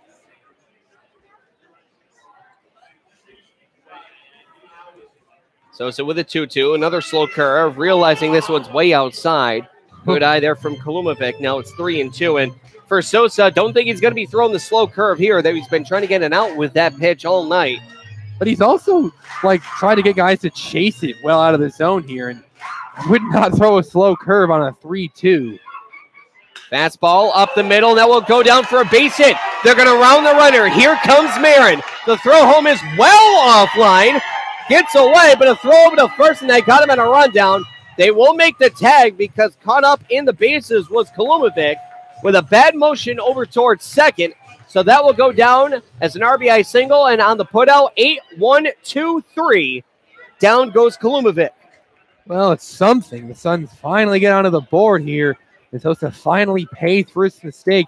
He tries rearing up and blowing it past Kolumovic, but Kolumovic must have been seeing it come the whole way because he's on that thing. A very hard hit just hard enough to score Marin from second. This one down the right field line will stay fair. Rounding first will be Cronk. He's going to get into second, sliding in safely, and that is a 2-out double. which more than likely could have scored Kulumovic if he stayed in fair territory and did not get picked off. Yeah, and I'm not really impressed with the defensive effort from the right fielder there. You could see kind of sort of just assumed it was going to push foul, and when it landed down, then he started sprinting towards it. That probably what he probably could have held Kronk to a single on that play, but just being a bit complacent in right is going to allow Kronk to make it on to second with a still well-hit double. Kronk now with 2 hits against Sosa, making it 4 total for the Suns. Vicente Mendoza struck out swinging on 3 pitches his last time up, but the Suns look like they have gotten a hold of Sosa in his deceptive motions. Here's the first pitch, slow curve, misses high, 1-0. I think they're starting to figure out what the slow curve is all about, because he's rarely hitting the strike zone at all with that slow curve, and they're just waiting on that slow curve and waiting to pick apart his other pitches. The 1-0, that one does hit the lower outside corner, just barely below the knees, it looked like. And that's kind of, I would expect at some point Bristol maybe to have a talk with him on the mound or something like, hey, we got you through the first 4 innings untouched, but now the strategy isn't working anymore, so let's figure something out before you give up the lead. The 1-1, swung on well, foul first base side. So 1 ball, 2 strikes. Sosa always effective starting off in a ball game, but when he starts to get into trouble, that's when he starts to lose it. We've seen that plenty of times before. The Suns haven't really been touching him at all, but here they finally get a couple runners going. They pressure him. They challenge him. They force him to throw a pitch he doesn't want to throw. This one, Bloop going into right center field. Will Duncan for base hit. They are going to round the runner, and no throw will come in a tie ball game. Vicente Mendoza makes it an RBI single to right center field. It is now 2-2. But a little bit of offense going from the bottom of the order, back to back base hits from the 7, 8, 9 hitters. And now here comes the better part of the order for the Suns. And, well, Sosa's going to need some type of re-strategizing of some sort, maybe a visit to the mound or something, because it is falling apart for him up there. Gave up the lead, and he might break the tie if he can't figure it out. Brian McHale 0 for 2 on the day. Leading off first will be Mendoza in the pitch. Well outside. That one nearly took the arm off of the catcher Bauman. Yeah, I haven't really been impressed with Sosa's fastball so far. He's tried blowing guys by with it this inning, and it has gotten him in a lot of trouble. He can't really hit the zone with it that much. It's been a somewhat unimpressive inning from him. High fly ball first base side. Going back is Bonvicini. Further back, and he's going to run out of room.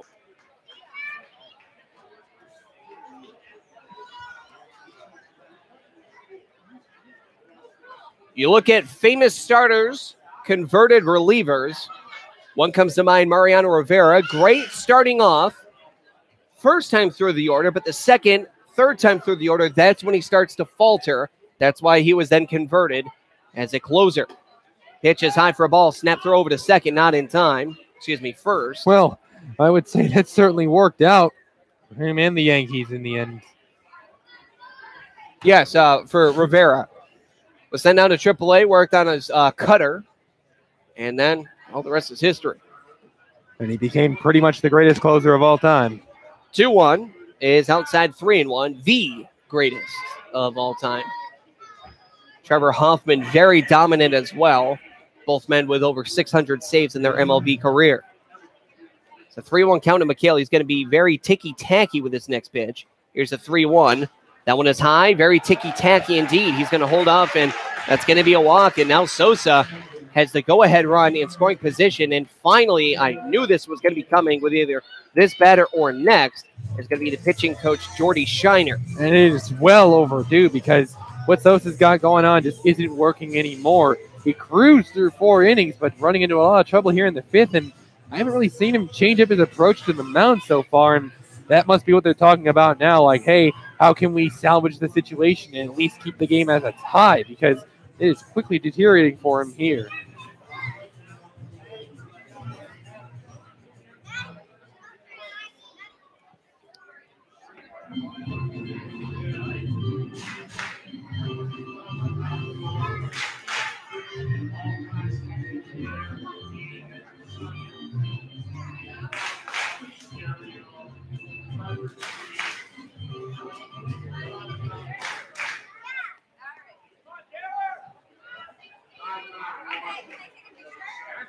So here's Taylor Mier, first pitch.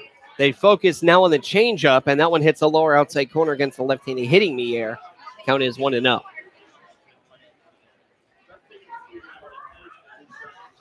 Some type of base knock could score McHale from second, or rather, of course, that being Mendoza. That one fouled off towards the dugout of the Blues.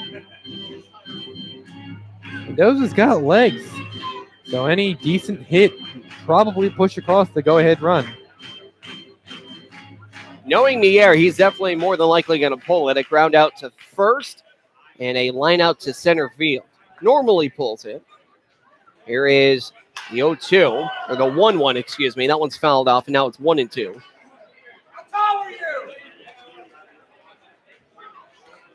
Rather, still 0-2.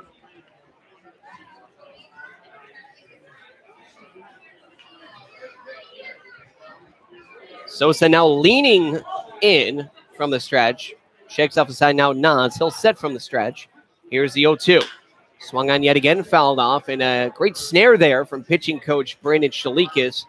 Sheik now with an underhand throw that went well over, I want to say, what was that, over 100 feet? That one was on a bullet, really. Put on a glove and put it back out there. Yeah, get back to being a player. I'm 12, more like 1,200. Count is still 0-2. Sosa has an 0-2. Here's the pitch. Fastball well outside. Is this one well overthrown? Now it's 1-2. Sosa very clearly fatiguing out there on the mound. Which is probably a good reason why there is a reliever warming up in the pen here for the Blues. At 76 pitches, I would say he probably gets the hook after this inning, assuming he makes it out of the inning. The 1-2. Swung on down the left field line, will go foul. And another foul ball. This is the 7th pitch of the at-bat on a 1-2 pitch. Right now, Zachary Dione is currently warming up in the pen, the junior out of South Virginia.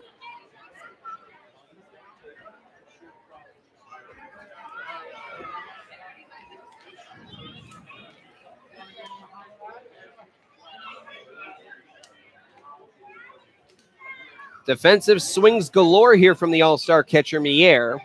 Already 2 all-star throws and catching 2 runners. And this one, that one grazed his jersey. It did not. Yeah, no, it looked, that ran in really, really close. I'm surprised Mier didn't even really flinch at it. But obviously very well inside for a ball. Here's a 2-2. Swung on, hit towards short. Shortstop will have it. Throw over to first, and in time. Shortstop Osberg, the all-star, able to get the runner out, but this is not before the Suns can push across 2 runs off of 4 hits, no errors, and 2 men left. We now head through 5 full to the top of the 6th. It's all knotted up at 2 runs apiece. You're listening to Pittsfield Suns Baseball on the Pittsfield Suns Baseball Network. Home safety is a family effort. Being safe and sound should be everyone's priority. In times like these, theft and violence can strike anywhere. Protect your family. Keep your home well lighted and always lock doors and windows. Installing alarms adds an extra level of protection. Never leave valuables in plain sight. To learn more about protecting your home and family, visit ncpc.org or contact your local law enforcement agency. A message from the U.S. Department of Justice, National Crime Prevention Council, and the Ad Council. Hi, we're talking to real smokers about quitting. Tell me when you smoke and why you smoke. Eat, cigarette, kids, cigarette, dinner, another cigarette. One on my way to lunch, one after lunch. And another cigarette, and another cigarette. Have you tried to quit? Yes. I become angry. It ain't that easy. You can't just quit cold turkey. I tried. What would you do different? Actually having a plan and thinking it through. You have to relearn how to live your life without a cigarette in your hand. With the right plan, you can quit smoking. Free at becomeanx.org. X, a new way to think about quitting. Brought to you by X and the Ad Council. In times like these, violence in our schools is a reality. So it's important to know what to do if a dangerous situation arises, and also how to prevent it. Kids, never bring a weapon to school. And if you see a student with one, or even hear someone talking about having a weapon, report it immediately. If something doesn't seem right or look right to you, speak up. If someone you know is showing signs of anger, or if you are feeling out of control, tell someone. If you feel threatened or bullied, tell someone. Violent acts often start out as small disagreements. Tell a parent or teacher if you see an argument taking place. It's better to let someone know about a disagreement before it gets out of hand. Let's put an end to these tragedies.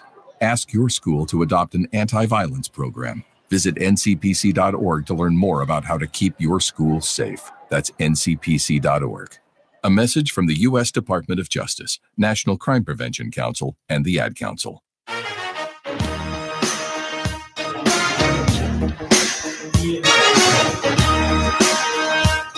It'll be the top of the order in the top of the 6. Shortstop number 5, All-Star Ian Osberg will take in a couple singles to his credit. 2 runs scored, also has a stolen base on tonight's contest. And the first pitch he sees is off the glove there of Mier. Hey, look, a pass ball. Unofficial, of course. So the count is 1-0 as the pitch was high. Now this one, well, it's the exact opposite, too low.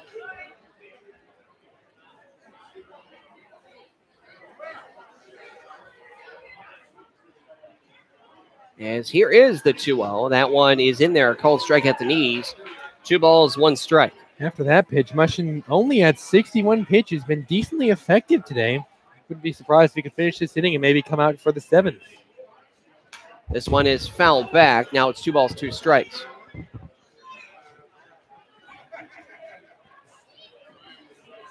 $15 pitches in the last 2 innings combined. Well, that's got to help, of course. Here now the 2-2.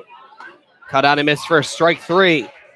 That'll be the second strikeout of the ball game here for Mushin. Bring up the third baseman number 1. Number 2 batter, Alex Laparca, with an RBI single his last time up. Well, like a fine wine, Mushin has been getting better in this entire outing. Really, really rough in the first inning. Slightly smoother, but still not particularly sharp in the next 2. But the last 2, just nothing but just really dominating over these last couple of innings. Pitch is out of the zone. Mier asking where the pitch was. Umpire said low. Here's the 1-0 for Mushin. That pitch, well, no doubt there. That one's right down Broadway. Now 1 ball, 1 strike, 1 man gone. In a tied ball game, 2 runs apiece. Here's the 1-1. Chopper headed to short. Mier will glove it on a 2-hopper. Throw over to first high. And not in time. It moves the first baseman there, Marin, off the bag on the stretch. And for the throw, that's actually going to be a throwing error on McHale. Team leading 11th error on the season. It's been a brutal season defensively for McHale. And yeah, he would have had him dead in the water easy at first, but a way high throw takes Marin off the bag and allows him to reach first safely. Tough break for Mushin and the Suns defense. Dylan Reynolds with the first pitch outside against the lefty. 1-0. Reynolds leads the team in hitting. Leads the team in qualified batters, that is. He's 1 for 2, an RBI single in the first. Also caught stealing in the first. A ground out to first in the third. 1-0 pickoff throw over to first. Well, part of his ability to have success, no doubt, has to do with how efficient and how amazing his vision is at the plate. Again, 23 walks to 1 strikeout. That gets him some really good pitches to hit when pitchers get frustrated that they can't really strike him out. Runner goes, the pitch misses outside. Throw over to second is not in time. Well, there you go. The go-ahead run now in scoring position.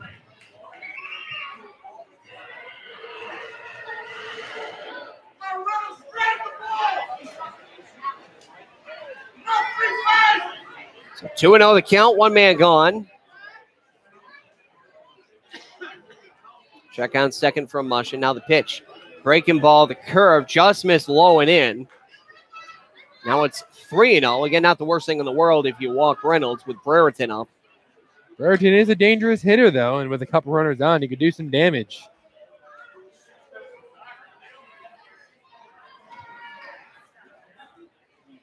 Here's the 3-0. Holding all the way, it's in there. Call and strike. 3-1. All the Star Wars notions and sounds today because today is Star Wars the Umpire. Umpire strikes back, being sponsored by Stop and Shop. Here's the 3-1. That one misses outside, and he'll walk him. The runners on first and second, 1 gone. The center fielder, number 7, Richard Brereton, will dig in. The umpire strikes back. Umpire with a U, yes. The umpire. Absolutely golden on. Yes, we've had some games here where the umpires have debatably done some striking as well. Yeah, Kristen, the GM for the Suns, as well as the interns on staff that come up with these ideas are absolutely phenomenal, except I'm going to take credit for one that'll be happening on the first day that we get back. I mentioned something about Fortnite, and we have a Fortnite day. Oh, yeah. This one, a chopper headed to short. This could be two. Throw over to second for one. Over to first in time. 6-4-3 double play, and walking Reynolds pays dividends for the Suns. Another 6-4-3 double play will end the inning as there's no runs off of no hits, one error, and one man left. We head through 5.5 to the bottom of the sixth. It is still 2-2 between the Blues and the Suns. New pitcher coming in the ball game here, replacing Sosa. We'll give you who that is, as well as the stats when we come back here on the Pittsfield Suns Baseball Network. They're your friends. They're your neighbors. They're even famous entertainers. They're teachers. Okay, class, settle down. Open your books. They're scientists and astronauts. They're hams. They're 650,000 strong, and they're just like you. Earning your amateur radio license is easy. Just contact the American Radio Relay League at 1-800-326-3942. Getting your child home safely Tap your views together 3 times. is just a click away. There's no place like home. But making sure your child is in the right seat is just one of the steps down the road to safer travels. I don't know how it works. Find the right seat for your little one's age and size. There's no better way to get home safely. Know for sure that your child is in the right seat. How can I ever thank you enough? Get all the facts at safercar.gov/the right seat. Brought to you by the National Highway Traffic Safety Administration and the Ad Council.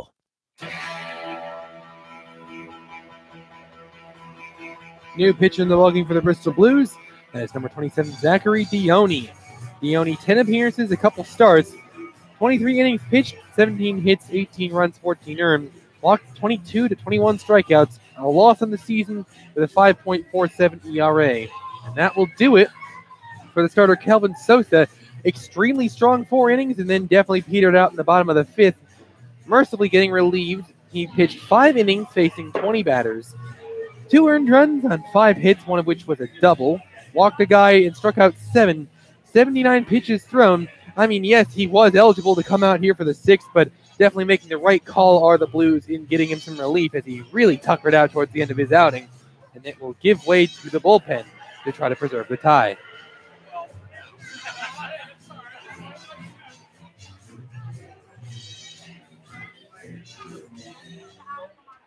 So no matter what, you're going to have Sosa getting the no decision. Fantastic first 4 innings. Unfortunate 5th. Indeed. This will bring up the heart of the order. Sullivan, DiMartino, Marin. 2 strikeouts on the ledger thus far here for Sullivan. 2 swinging. One of them he was tagged out by the catcher on the drop third strike. And really, Sosa got beaten up by a lot of small ball. Like, yes, Cronk hit a double, but the double really shouldn't have even been a double because it was fairly misplayed defensively. So it was just a lot of singles in what should have been a single. More of a misplay than anything. Yeah, Sosa just got undone by being a little predictable and giving up a lot of contact. This one, a ringing shot right to the first baseman, Bonvicini.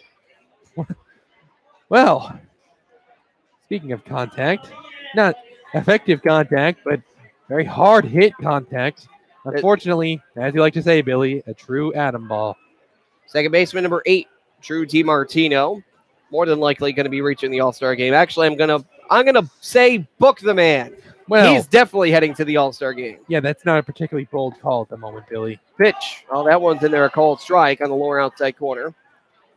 DiMartino has 45% of the vote.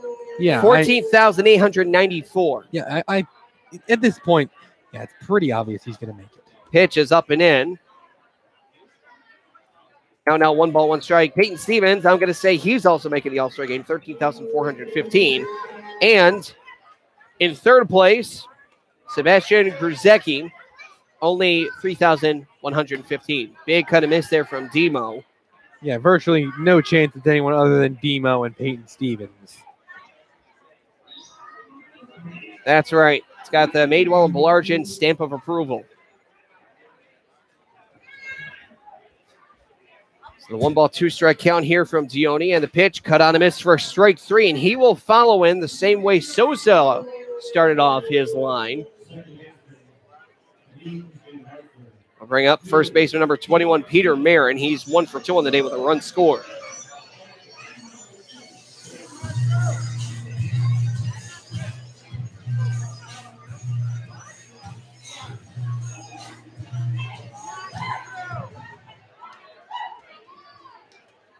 Here's the first pitch from Dione. That went high and in. 1 ball, no strikes here. 2-man gone in the bottom of the 6th.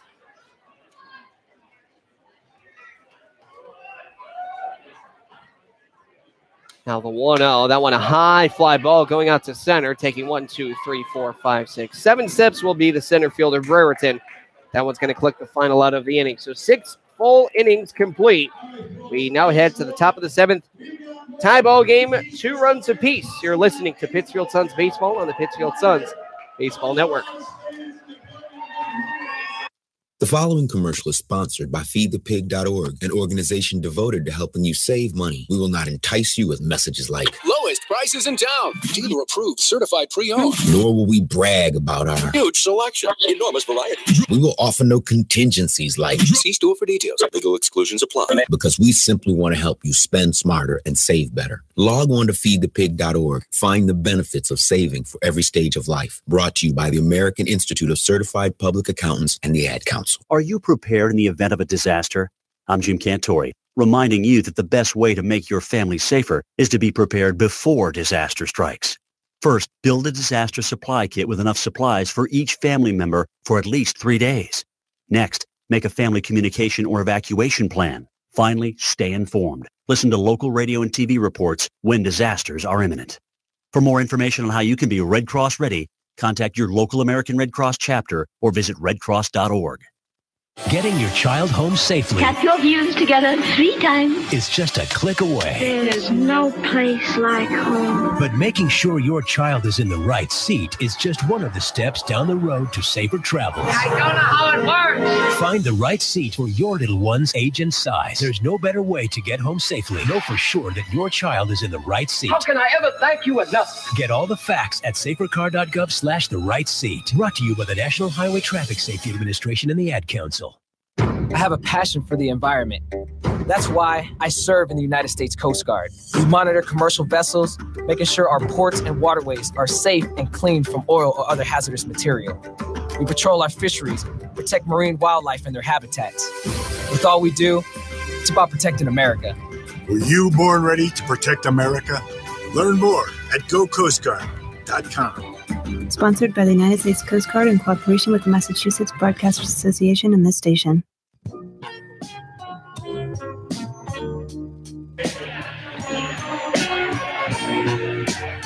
We are now in the top of the 7th, still a tie ball game at 2 runs apiece.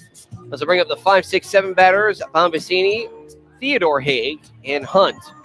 They're going to be the ones that are due up on deck and in the hole this inning.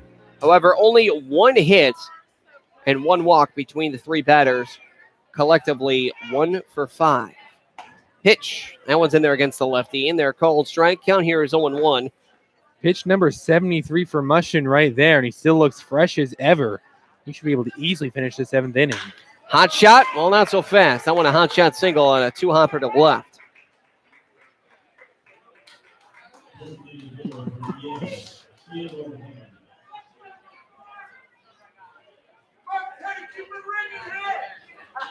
Theodore Haig, however, is 0 for 2 with a ground into a double play ball. 6-4-3. Will we see it again? Time will tell. Here's the pitch. High fly ball. That one's foul. Well out of play, and it is out of the ballpark. Too bad for them, it's not cricket.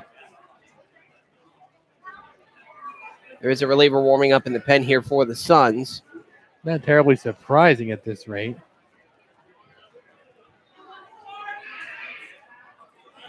Bradley Hughes warming up currently. Here's the 0-1 from Mushin, low, and now it's 1 ball, 1 strike. Hughes did get some more pitches yesterday, but never came into the game. And it looks like Edmonds looking to try to fix that for tonight's game. Either that or he's just getting some bullpen action going out there. I have to imagine 1 strike. With Mushin's line coming to a close somewhat soon, I have to imagine Hughes is probably going to enter the game at some point. Pitch misses inside.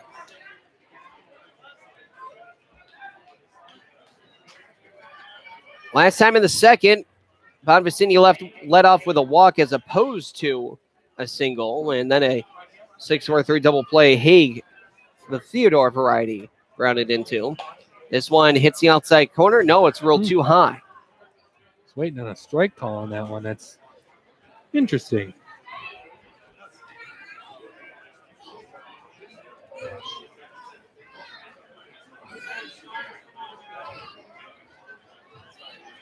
Here is the 3-1. High fly ball deep to left field. Going back here is a left fielder, and he will reach up and collect the out. Great play there from Kronk, about 5 feet in front of the wall. Well, a good play, but he almost did lose it, and that would have been quite catastrophic as one run surely would have scored. So Kronk just doing a good job to not really totally mess up on that play. So the right fielder, number 6, Ethan Hunt, he's 1 for 2, a single in the second.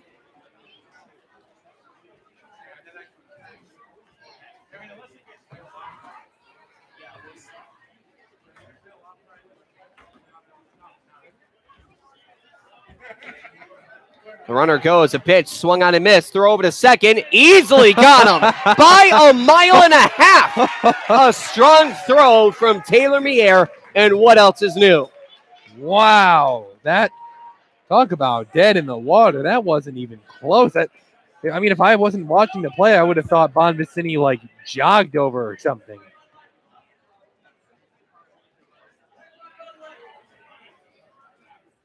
Pitch does hit the outside corner. That's strike 2.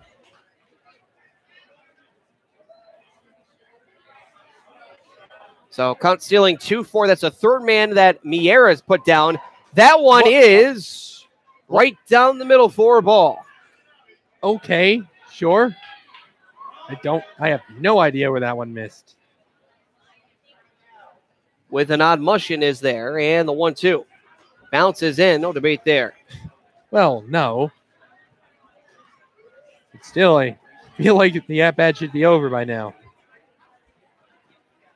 But nevertheless, it's not.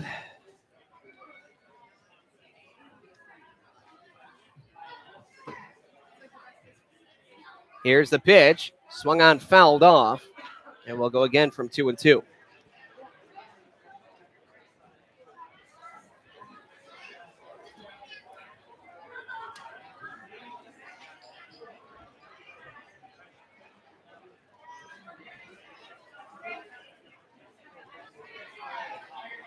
Sun's really coming down now. No threat of a sun delay. 2-2 is a high chopper headed to short. Backhanded by the shortstop, McHale. Throw over to first, well in time. More than likely, Mushin can come up in the next inning, but only time will tell, as it is a 2-1-3 inning. No runs off 1 hit, no errors, and nobody left. It's stretch time here at Wacona Park, as it is a 2-2 ball game between the visiting Bristol Blues and the hometown Pittsfield Suns. You're listening to Pittsfield Suns Baseball on the Pittsfield Suns Baseball Network. Take me out to the ballgame, take me out to the ground. I need some peanuts and Cracker Jack.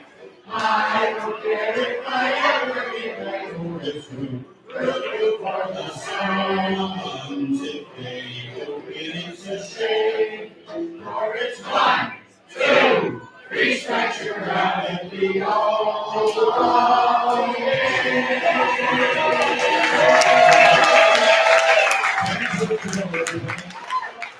Tie ball game, 2-2. Salagadoola, metricaboola, bibbidi-bobbidi. You must be your fairy godmother. Yes. It doesn't take a fairy godmother to tell you that the right fit means everything. Good heavens, son's child. You can't go in that. Children under 4'9" need to be in a booster seat because they aren't ready for adult safety belts alone. Many parents miss the important step of booster seats. Maybe you better explain things to him. Booster seats raise your child up so that a safety belt designed for adults will fit and protect them properly. Oh, that does make a difference. Remember that 4'9" is the magic number, and get your little pumpkin there safely in a booster seat. Hop in, my dear. Oh, thank you. And like Cinderella, you can live happily ever after. It's like a dream. A wonderful dream come true. For more information, visit boosterseat.gov. This has been a message from the U.S. Department of Transportation and the Ad Council.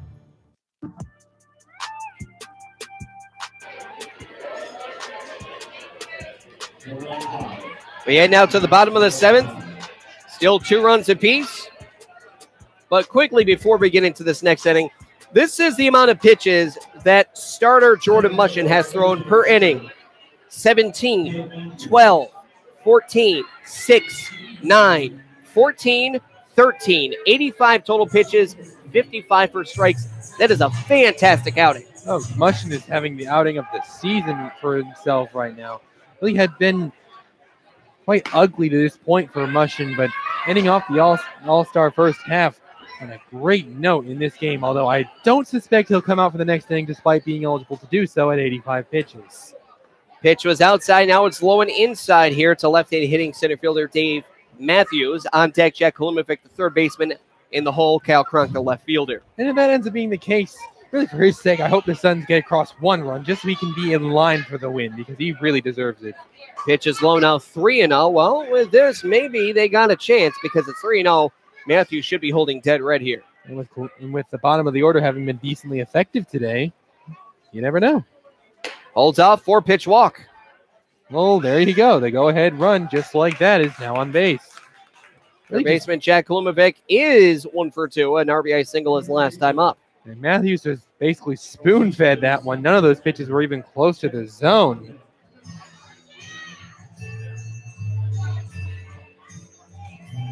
But yes, Mushin, if I'm going to say had, just because I'm assuming he's probably going to be taken out. But in any case, Mushin had a great 7 innings. Really deserves to be rewarded with the W. That pitch got away, and now advancing over to second will be Matthews on ball 5 here from Dione. Well, there you go. Go ahead in scoring position. That is not an E2, No, E2. no. That is a wild pitch. No, yeah. Unless you're referring to R2-D2 and getting your letters mistaken for E's. Well, either way, you're making a mistake. Yes. There is a very sound reason on why I'm scoring the baseball game here, ladies and gentlemen. It's because of reasons like that. Yeah, never heard of an E2 come out of a play that it would be a pass ball, if anything, you know? Right, but that one was way low and in. It hit the dirt. Hence the reason for the wild pitch. Here's the 1-0. This one slapped right back to the first baseman. And somehow Bonvicini decides to take the sure out. He had Matthews dead to rights over at 30 if he threw it. Yeah, definitely. I don't know why he didn't at least check on third. But, well, that actually works in the Suns' favor as they're a fly ball away from pushing across the go-ahead run.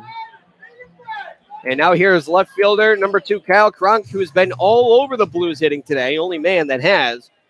Cronk is 2 for 2 with a double and a run scored. Infield is now in. The pitch.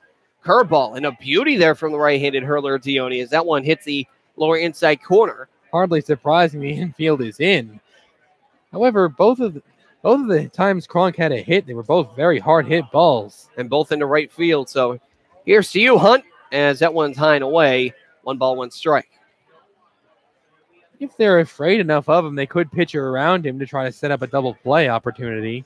To right fielder Vicente Mendoza. That's not out of the realm of possibility here. The 1-1 looked like that was going to hit him, but a late break cut it short. And now it's 2-1.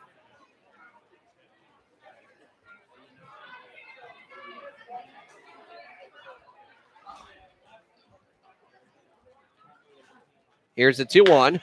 Hot shot between third and short. And diving is the third baseman. He'll throw over to first in time. The throw home is well in time. And that will be the out. Tag was applied.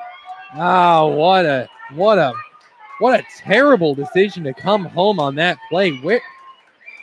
I don't understand why he made that decision. That was such a terrible time to come home. That will go down as a 5-3-2 double play and end the inning. No runs off, no hits, no errors, and nobody left.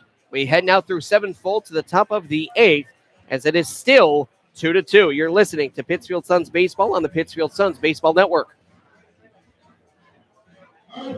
Did you know that every 2 seconds someone in America needs blood? Dr. Phil here, and I'd like to encourage you to donate blood through the American Red Cross. If you've never given before, now's a great time to start. If you've given before, do it again. It only takes about an hour, and your donation could make a life-saving difference. So contact the American Red Cross today. To make an appointment, call 1-800-GIVE-LIFE or visit givelife.org today.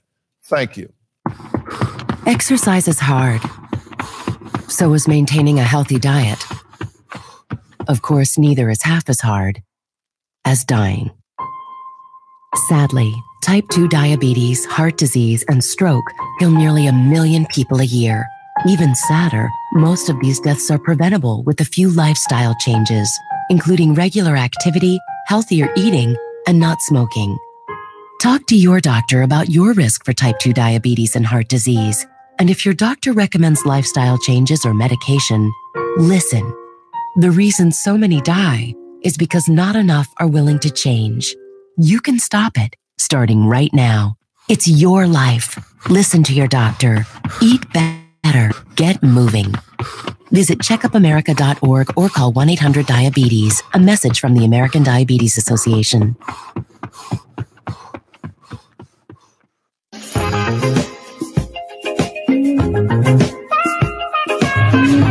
New pitch in the ballgame for the Suns. That is Bradley Hughes, number 44. And Hughes off to a rocky start so far with the Suns in 3 appearances. 2 2/3 pitched, 7 hits, 9 runs, 7 earned. Walked 7, striking out just 1.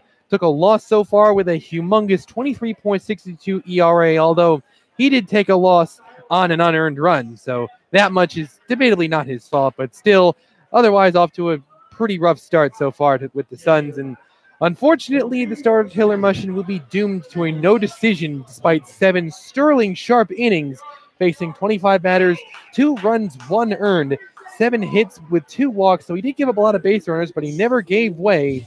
A couple strikeouts on 85 pitches. Would have been eligible to come out for this inning, but I never thought he would, as Matt Gibman usually doesn't do that with his pitchers, and this was no exception. As a result, Mushin will receive a tough luck no decision. First pitch here to catcher Alex Bauman is in there. A cold strike, 0-1-1. Bauman's 0 for 2 with a fielder's choice. Hughes lifts and deals. The 0-1, big cut and miss there. Actually, it's foul tip back into the mid. Count here is 0-2. For Mushin, the start of the season for him. He only gave up 1 run in the first that was earned since he was really, as you said, Andrew, sterling sharp. This one right underneath the glove there of the pitcher. And that one goes into center field. Tough one to make on the mound if you're Hughes. And that one just finds a perfect tight hole through the infield. And Bowman gets on board with a base hit. Second baseman number 9, Andrew Haig. He is 0 for 2 with a strikeout. For as many times as they threatened the Blues on 8 hits, only have 2 runs to show for it. They last scored back in the 3rd inning, and they've threatened plenty, but well, up until potentially now, they just haven't really cashed in on those opportunities. First pitch going for a bunt. He misses. A good call in a tight ball, a low-scoring affair. It was going to be in there no matter what, but it will go down as a swinging strike.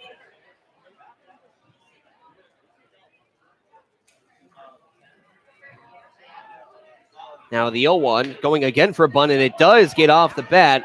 Throw over to first in time for a sacrifice there for Andrew Haig. Pretty straightforward, really lays it down. It's decently well hit. It's not hit hard enough to get doubled up, but it's hit just hard enough to bring Bowman over to second with just 1 away. They have a little bit to work with now, the runner in scoring position, and only 1 out, especially with Ian Osberg coming up. Ian Osberg struck out swinging his last time up, but that was against Mushin. He's currently 2 for 3 on the day 2 singles, 2 runs. The only run scored here by the Blues. Also has a stolen base. Check on second from Hughes and the pitch. Misses the outside corner high. Now 1 ball, no strikes.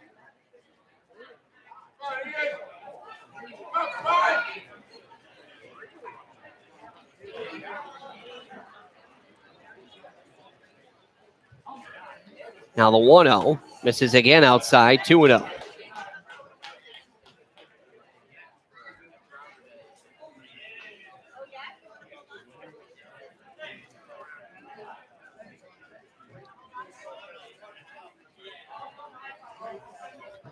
From the stretch is Hughes and the pitch. Again outside. Now 3-0.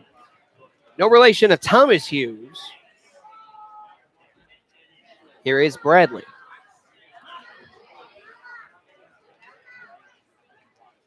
And don't say Thomas Hughes is warming up in the pen. Yes, he is. Oh, yeah. Of Side course. armor. Oh, yeah. 3-0 is, of course, holding dead red as Osberg, but it's in there. Cold strike 3-1. Yeah. Of course. There I have you to go. say no relation, and of course, he's out there. Well, they are related in the sense that they'll both appear in this game, as far as that goes.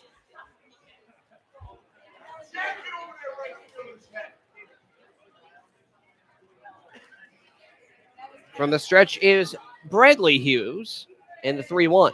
Outside, that'll walk him again. Not the worst thing in the world. Sets up the double play ball here.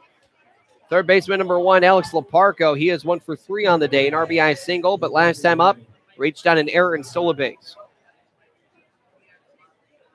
Well, Leparco would have 2 groundouts were it not for that E6, so a logical candidate to go after in a situation like this.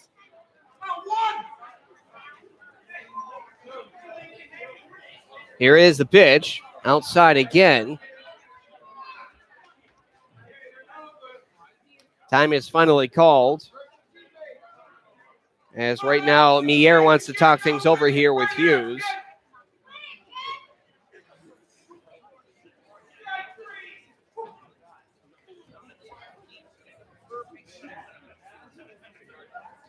Looking at it, the Brockton Rocks will go into the All-Star break at a 500 record after a 3-2 victory over the Martha's Vineyard Sharks.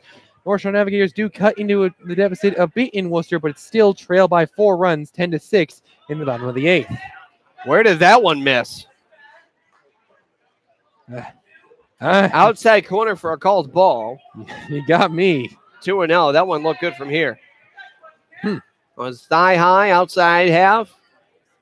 Here's a 2-0. And that one high. And now it's 3-0. Bradley Hughes has got to be careful here, as well as Leparco. And going to be holding dead red here. Getting pinched a little bit at the moment. So at this point, 3-0, it's not a bad time to lay a meatball in there, even with a couple runners on. 3-0, low and away. That loads the bases. Oh, boy. Bases loaded with 1 away in a tie ball game.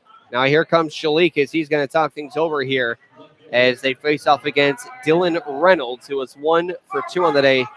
An RBI single back in the first, but he walked his last time up. And it looks like Hughes is ready to go in the bullpen of the Thomas variety, I should say. Maybe this is a stall tactic? Not really sure, but in a tight ball game like this, Billy, how much release do you think they give him?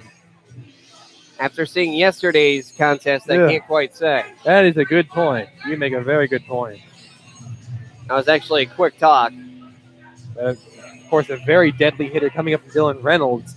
Deadly not in the sense that he's going to, put one over the wall in a time like this, but more in the sense that he's going to have a productive out of some sort. And in this scenario, a productive out means they take the lead.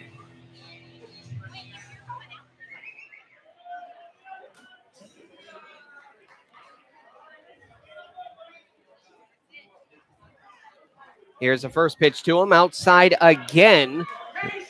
That is ball 6 in a row. This is getting bad. It's a bad time to lose your command. Nowhere to put him. Got to go right after him. Bradley Hughes with a 1-0, ball 7.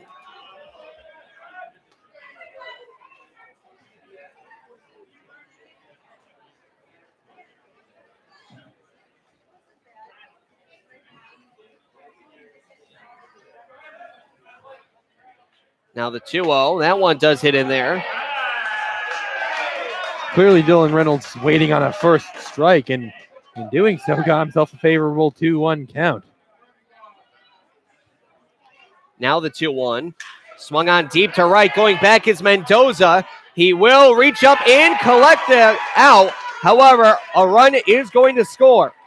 I mean, and the throw is thrown away. Throw home. The tag is applied, and they rule him safe. A run comes in off a throwing error by the right fielder Mendoza, and now it is 4-2. I don't know about that call at home. It looked like they had him out by a half step. I very surprised he was called safe. Either way, though, now Suns getting doubled up late in the ball game. So as we've said, Billy, some strong innings from Mush, and then the relief pitching starts to kind of melt down. And just like that, it's a 4-2 ball game. Pitch hits the inside corner here to All-Star Brereton.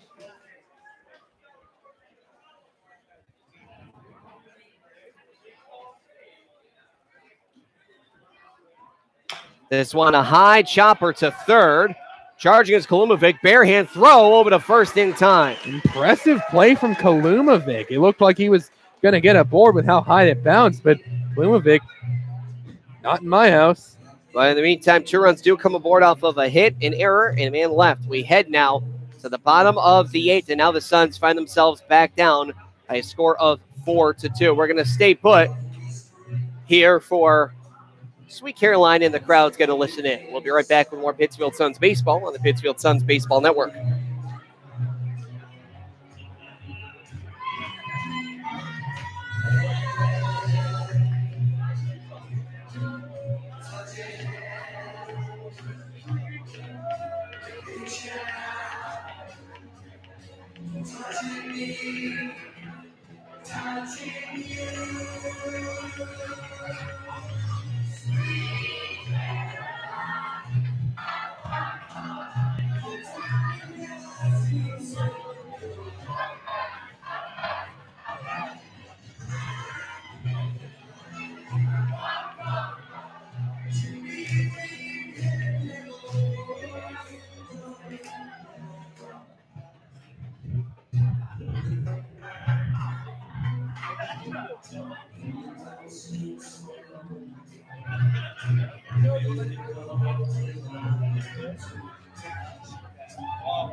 So the Suns find themselves down by 2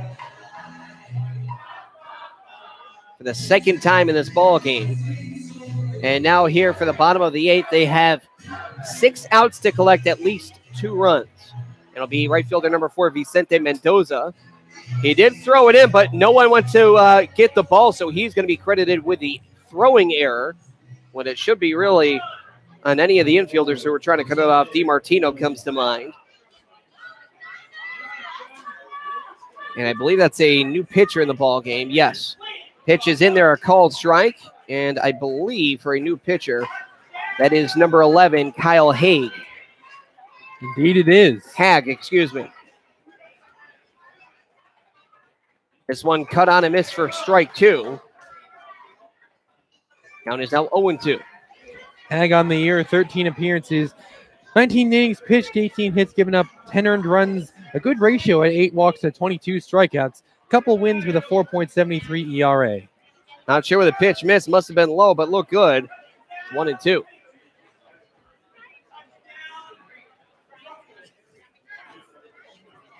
The 1-2. Swung on, fouled off.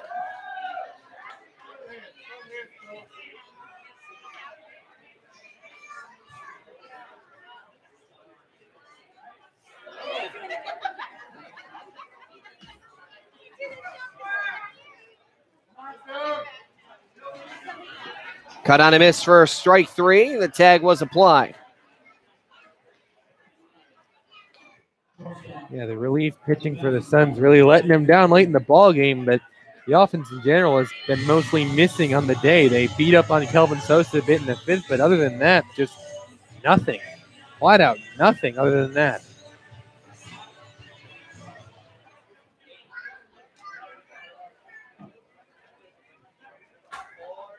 Here's the first pitch here from Hag, and he holds up, and it's on the outside corner. A late call on that one, but the correct call, of course, is it was well in there.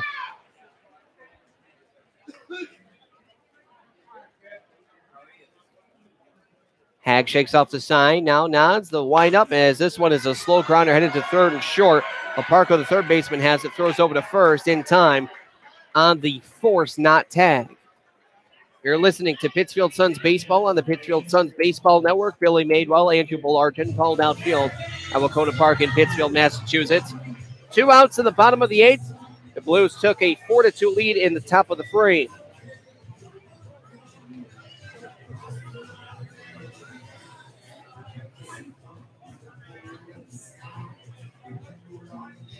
So this will bring up Mier. He's gunned down 3 men at second base. Only 1 man has gotten a stolen base off of him. Here's the windup and the pitch. High fly ball on the line shot, but that will go foul. And that will go right to a kid with a red shirt on, not really on a one hopper. Off the wall.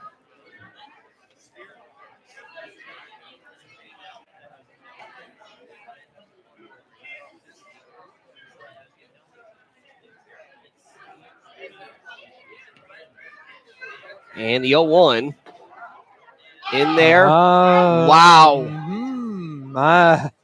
Okay. That one must have missed low. Look great from here. Huh. Okay, then. Now the 1-1.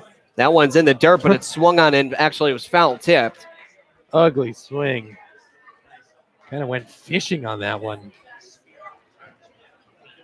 Not a puddle of water to be found either.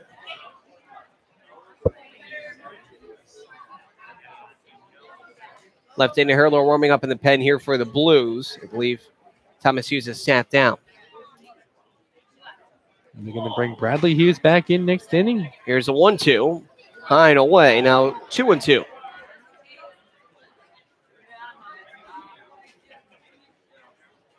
Unless he's ready, I'm not sure. 2 balls, 2 strikes, 2 men gone for a Hag and the 2-2 pitch. High fly ball to shallow left field. Chasing is Osberg and the left fielder Reynolds. Reynolds will grab it and end the inning. No runs, no hits, no errors, nobody left on. Through 8 full to the top of the 9th we go. Blues still have a 4-2 lead. I'll be right back with more Pittsfield Suns baseball on the Pittsfield Suns Baseball Network.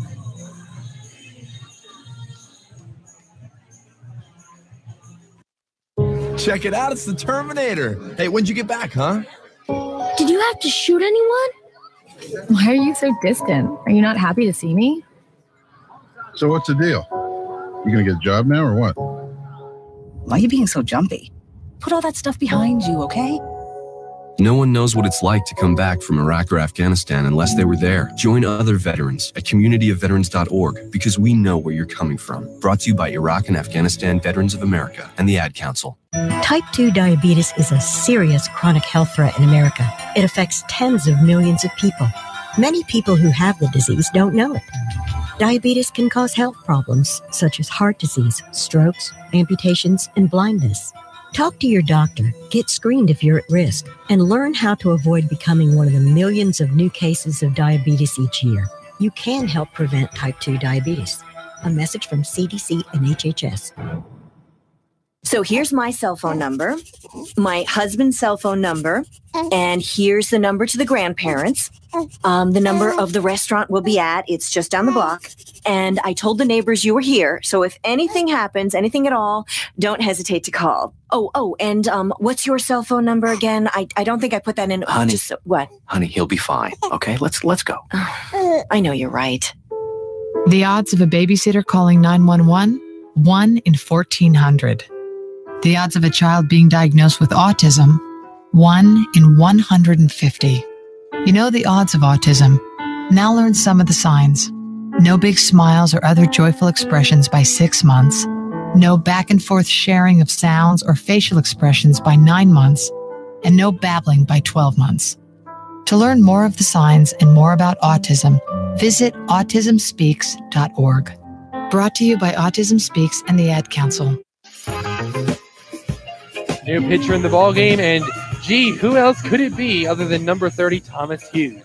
And on a team that's had a lot of trouble getting good relief pitching out of their bullpen, Thomas Hughes has definitely been going against that trend, has had 5 amazing appearances, curling 8 innings, giving up 6 hits, an unearned run with 10 strikeouts and no walks, with 1 win and a 0 ERA. Just amazing out of the pen for the Suns. First pitch goes into center field, and 1 pitch, 1 out. As if there's much to be surprised about. Hughes has just been great for the Suns. So that was Bonvicini. Now we'll bring up Theodore Haig. Haig is 0 for 3, collecting 4 outs. Of course, 1 being a double play. Hughes missed the inside corner.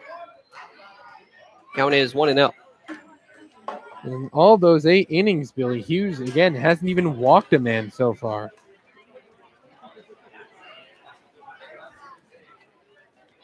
This one is fouled off third base side. Now 1 ball, 1 strike.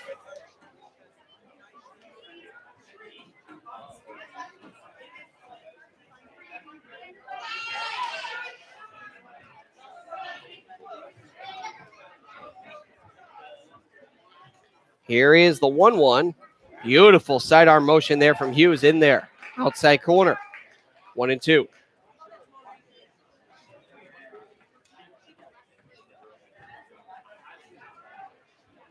The 1-2 was swung on, and it nearly got up to us. Oh, it was like maybe 3 feet lower, and it actually could have got through the window. That's what I was afraid of, yes.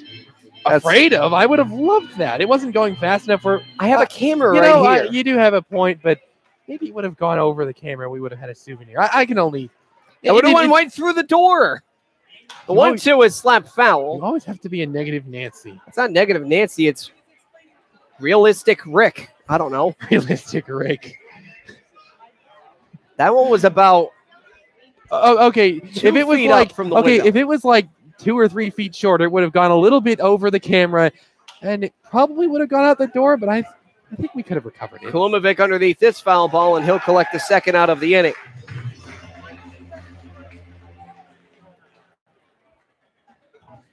Two-man gone, bring up Ethan Hunt. Hunt is 1 for 3 on the day, a couple groundouts to short. And he was put out at second base on a fielder's choice from the shortstop to the second baseman. Here's the pitch. In there, a called strike. Count is 0-1. He has really been dominant here pitching. His hitting cooled off, and he focused more on his pitching. Has been fantastic, as this one's fouled off, and now is strike 2.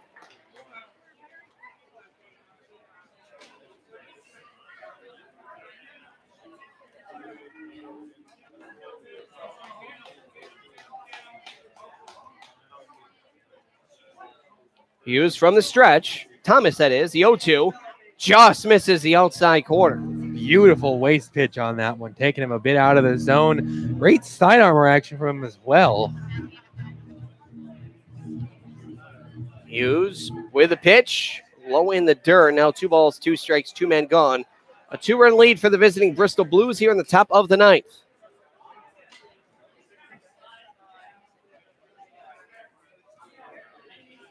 Here is the 2-2. Swung on it, was fouled off. We'll go again from 2-2.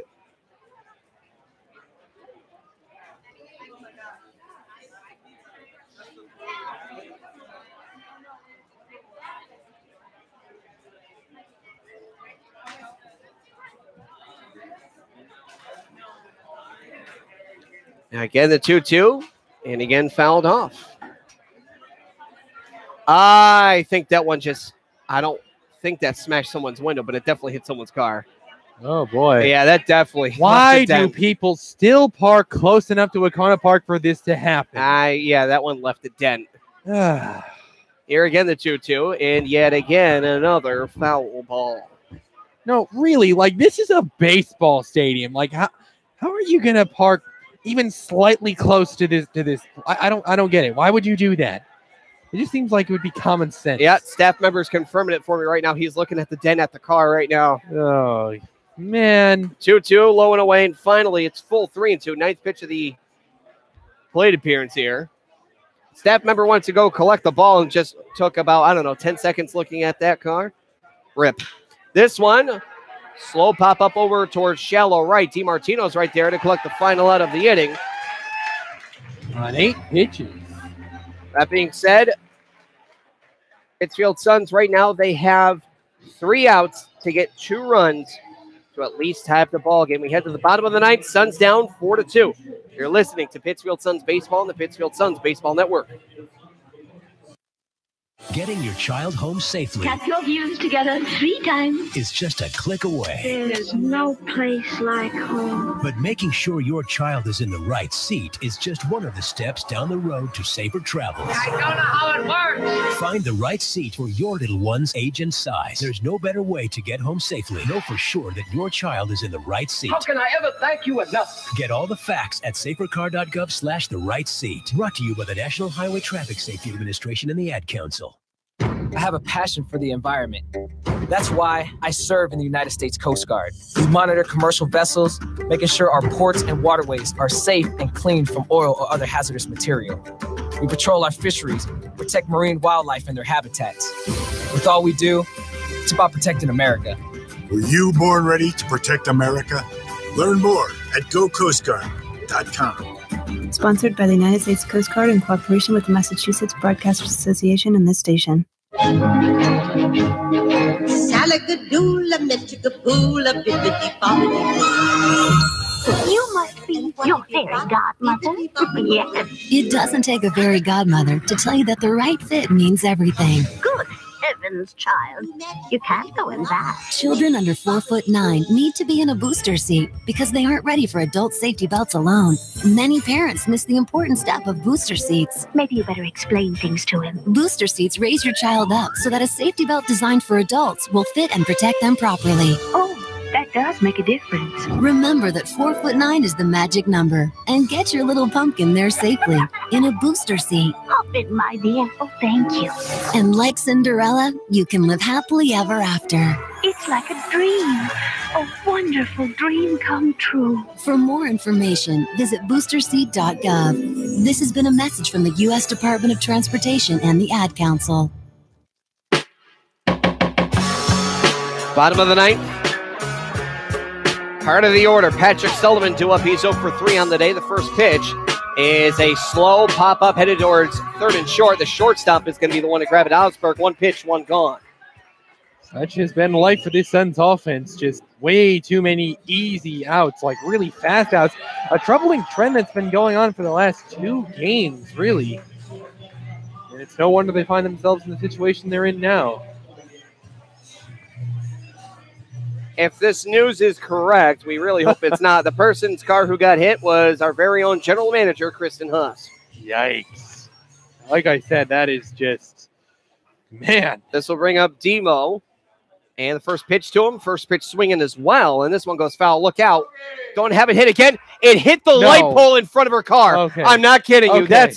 I thought you were going to say. That's crazy. No way. Like, Oh, man. That hit the light pole right in front of the car, which saved it. Wow. Oh, mama.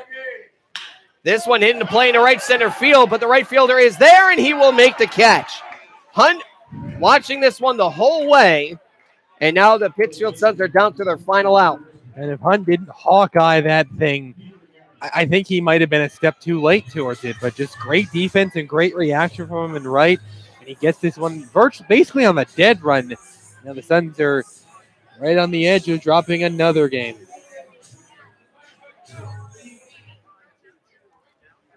So this is 21. First baseman Peter Marin. He's 1 for 3 on the day. Time is called.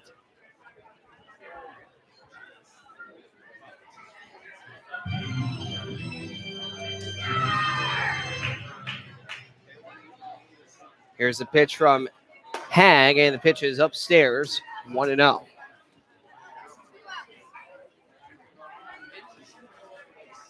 Yeah, that's her car. No way. You can ask her after the game when we pack up for the All-Star game. Here's the 1-0, misses outside. That is the ultimate irony. Well, how's it ironic? Ironic that I was just saying, how do you park your car near a baseball stadium? And then, oh, look, it turns out that it was the general manager who did it. That is why I find it to be ironic. Like, oh, out of you would have think it would be, kind of common sense to not park too close to a baseball park. But then, oh, never mind. I think it's ironic, not for how close it was, but the only car to be hit out of everyone is the general manager. Yes, that is ironic. The 3-0 holding dead red, of course, from Marin. It's in there for a called strike. For as unfortunate as it is, because of that irony, it's almost slightly amusing. Well, unless it was your car. Well, I don't park anywhere even remotely close to it would have to be such a hard hit foul. It would be ridiculous to come anywhere near my car. 3-1, slapped on the right field side. It goes down for a base hit. A little bit of 2-out hitting there for Marin, and now the tying run will come up to the plate, being represented by Dave Matthews. Well, for what it's worth, Dave Matthews can do a lot of damage if he makes good contact. The problem is just making good contact. 0 for 2 with a walk.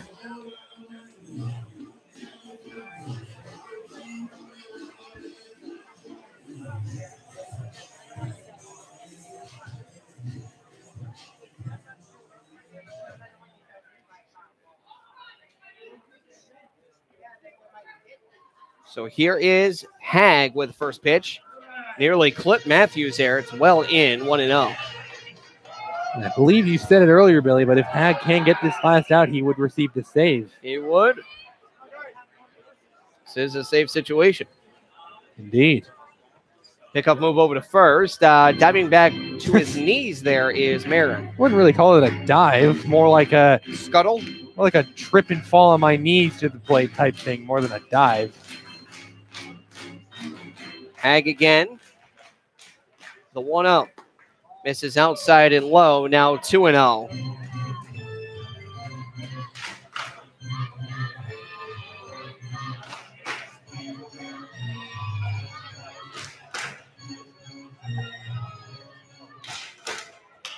Is popped up in the infield foul territory, third base side. Third baseman comes in and collects the final out of the ball game. So that will end the ball game. Ladies and gentlemen, we'll be right back as the Blues defeat the Suns 4-2, ending the first half before the All-Star break. We'll be right back with the Pittsfield Suns post-game show, heard right here on the Pittsfield Suns Baseball Network. Type 2 diabetes is a serious chronic health threat in America. It affects tens of millions of people. Many people who have the disease don't know it. Diabetes can cause health problems such as heart disease, strokes, amputations, and blindness. Talk to your doctor, get screened if you're at risk, and learn how to avoid becoming one of the millions of new cases of diabetes each year. You can help prevent type 2 diabetes. A message from CDC and HHS. Give yourself the gift of a comfortable retirement by setting some cash aside for yourself. Saving a little of your monthly income can be as affordable as the average holiday gift. If retirement is near, you'll want to start saving right away. If you're younger, begin saving now, and compound interest will help your retirement funds snowball. A great way to figure out how much you'll need to save for retirement is to learn how much you'll get from Social Security. Do that in minutes at www.socialsecurity.gov/estimator.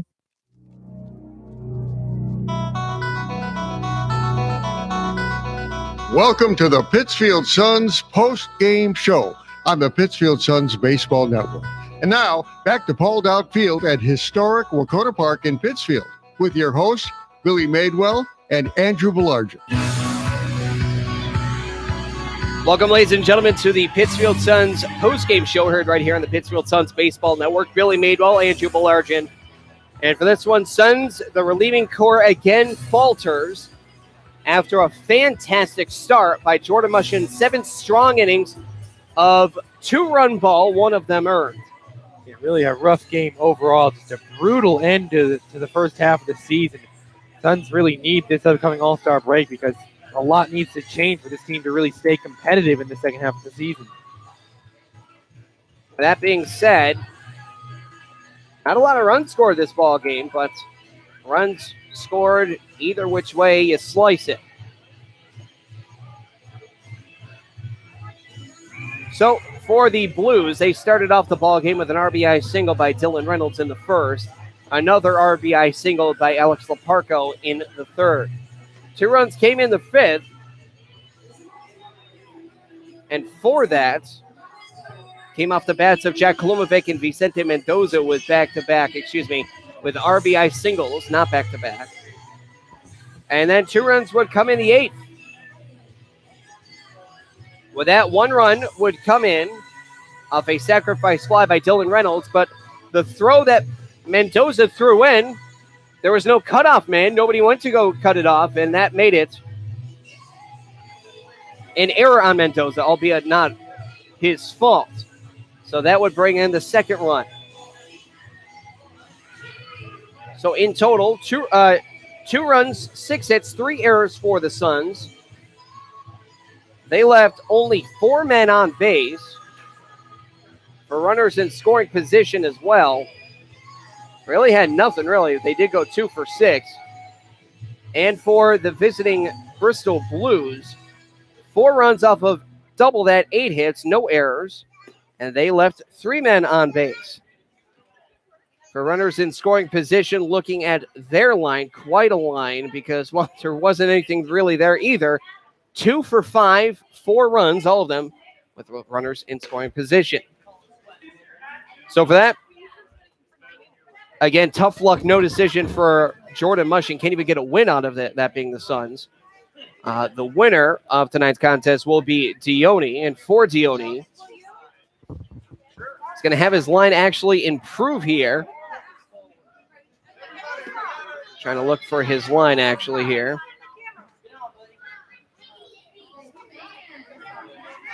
That's probably a good reason because we didn't have his line. So Dione is going to get the win here. Dione is now going to improve to 2-1. His 5.04 ERA will decrease. For the Suns getting the loss, that will be Bradley Hughes, and that will drop him to 0-2 on the season. Getting the save will be Kyle Hagg. As for Hagg, he's also going to get another save on the ledger for him. As right now, Hagg on the season has 1, now 2.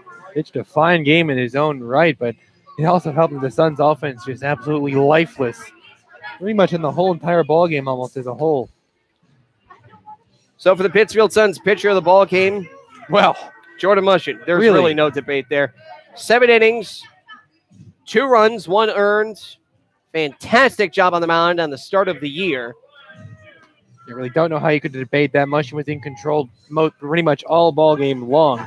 Left out on a high note, but couldn't escape the tough luck no decision because his team just could not hit today. And for the Suns, getting the Pittsfield Suns player of the game will be Kyle Cronk, who went 2 for 3 with a double and a run scored. Who else? Well, side notion, and silver medal for Peter Mayer going 2 for 4 with a run scored. Just didn't hit a double. With that being said, Suns drop another one. They dropped this one by a score 4-2 as the relieving core yet again falters late, dropping the Suns now to 15-22 for their fourth straight loss. Bristol Blues with their third straight victory, going to 23-17 in the 40 games that they have played. That being said, we go to the All-Star break now. Well, the Blues won't quite overtake the Bravehearts, but now only mere percentage points behind them, at least until the Bravehearts finalize their game against North Shore, if they haven't done so already, because in that case, the Bravehearts would still be a little bit up by way of percentage points, but that is irrelevant because the Bravehearts did defeat the Navigators by a score of 11-7, so the Bravehearts will match the Blues win for win and simply be ahead of the Blues by way of just having less losses. Before we head to the All-Star break, Andrew, what are your final thoughts on tonight's contest? Well, lots of things on the Suns team are in dire need of correction. Just a very lifeless offense these last few games. Relief corps has been very, very rough to say the least. We've seen some excellent starting pitching performances, but a lot of times like today, guys like Mushin come away with unfortunate no decisions because they just weren't getting backed up. They weren't getting run support. The relief corps coming after them was subpar, and they had to settle for no decisions, or in some cases, even taking the loss. So a lot is in need of correction, or this Suns team is really going to fall down in the standings as they've lost now 4 straight games. And well, stepping away from the baseball scene for just a moment, I would like to give a heartfelt shout-out to my mother, who celebrates a birthday today, July 15th. I'm just throwing this out there to my mom. Very happy birthday. And, of course, I wouldn't be half the person I am without you and my dad in general to help me in life. So happy birthday to my mom. From Mrs. Belargen's baby boy, heartfelt happy birthday, Mama Belargen. So, ladies and gentlemen, that will do it for us. This ball game started at 5:01 and ended at 7:19.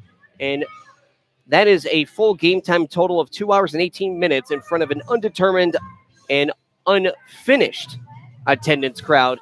The next time you'll hear from the Pittsfield Suns, their next official game is going to be all the way on Thursday as they take on the Nashua Silver Knights. But speaking of Nashua, again, the next time you're going to be hearing from us, we will be covering the 2018 FCBL All-Star Game at beautiful Holman Stadium in Nashua, New Hampshire.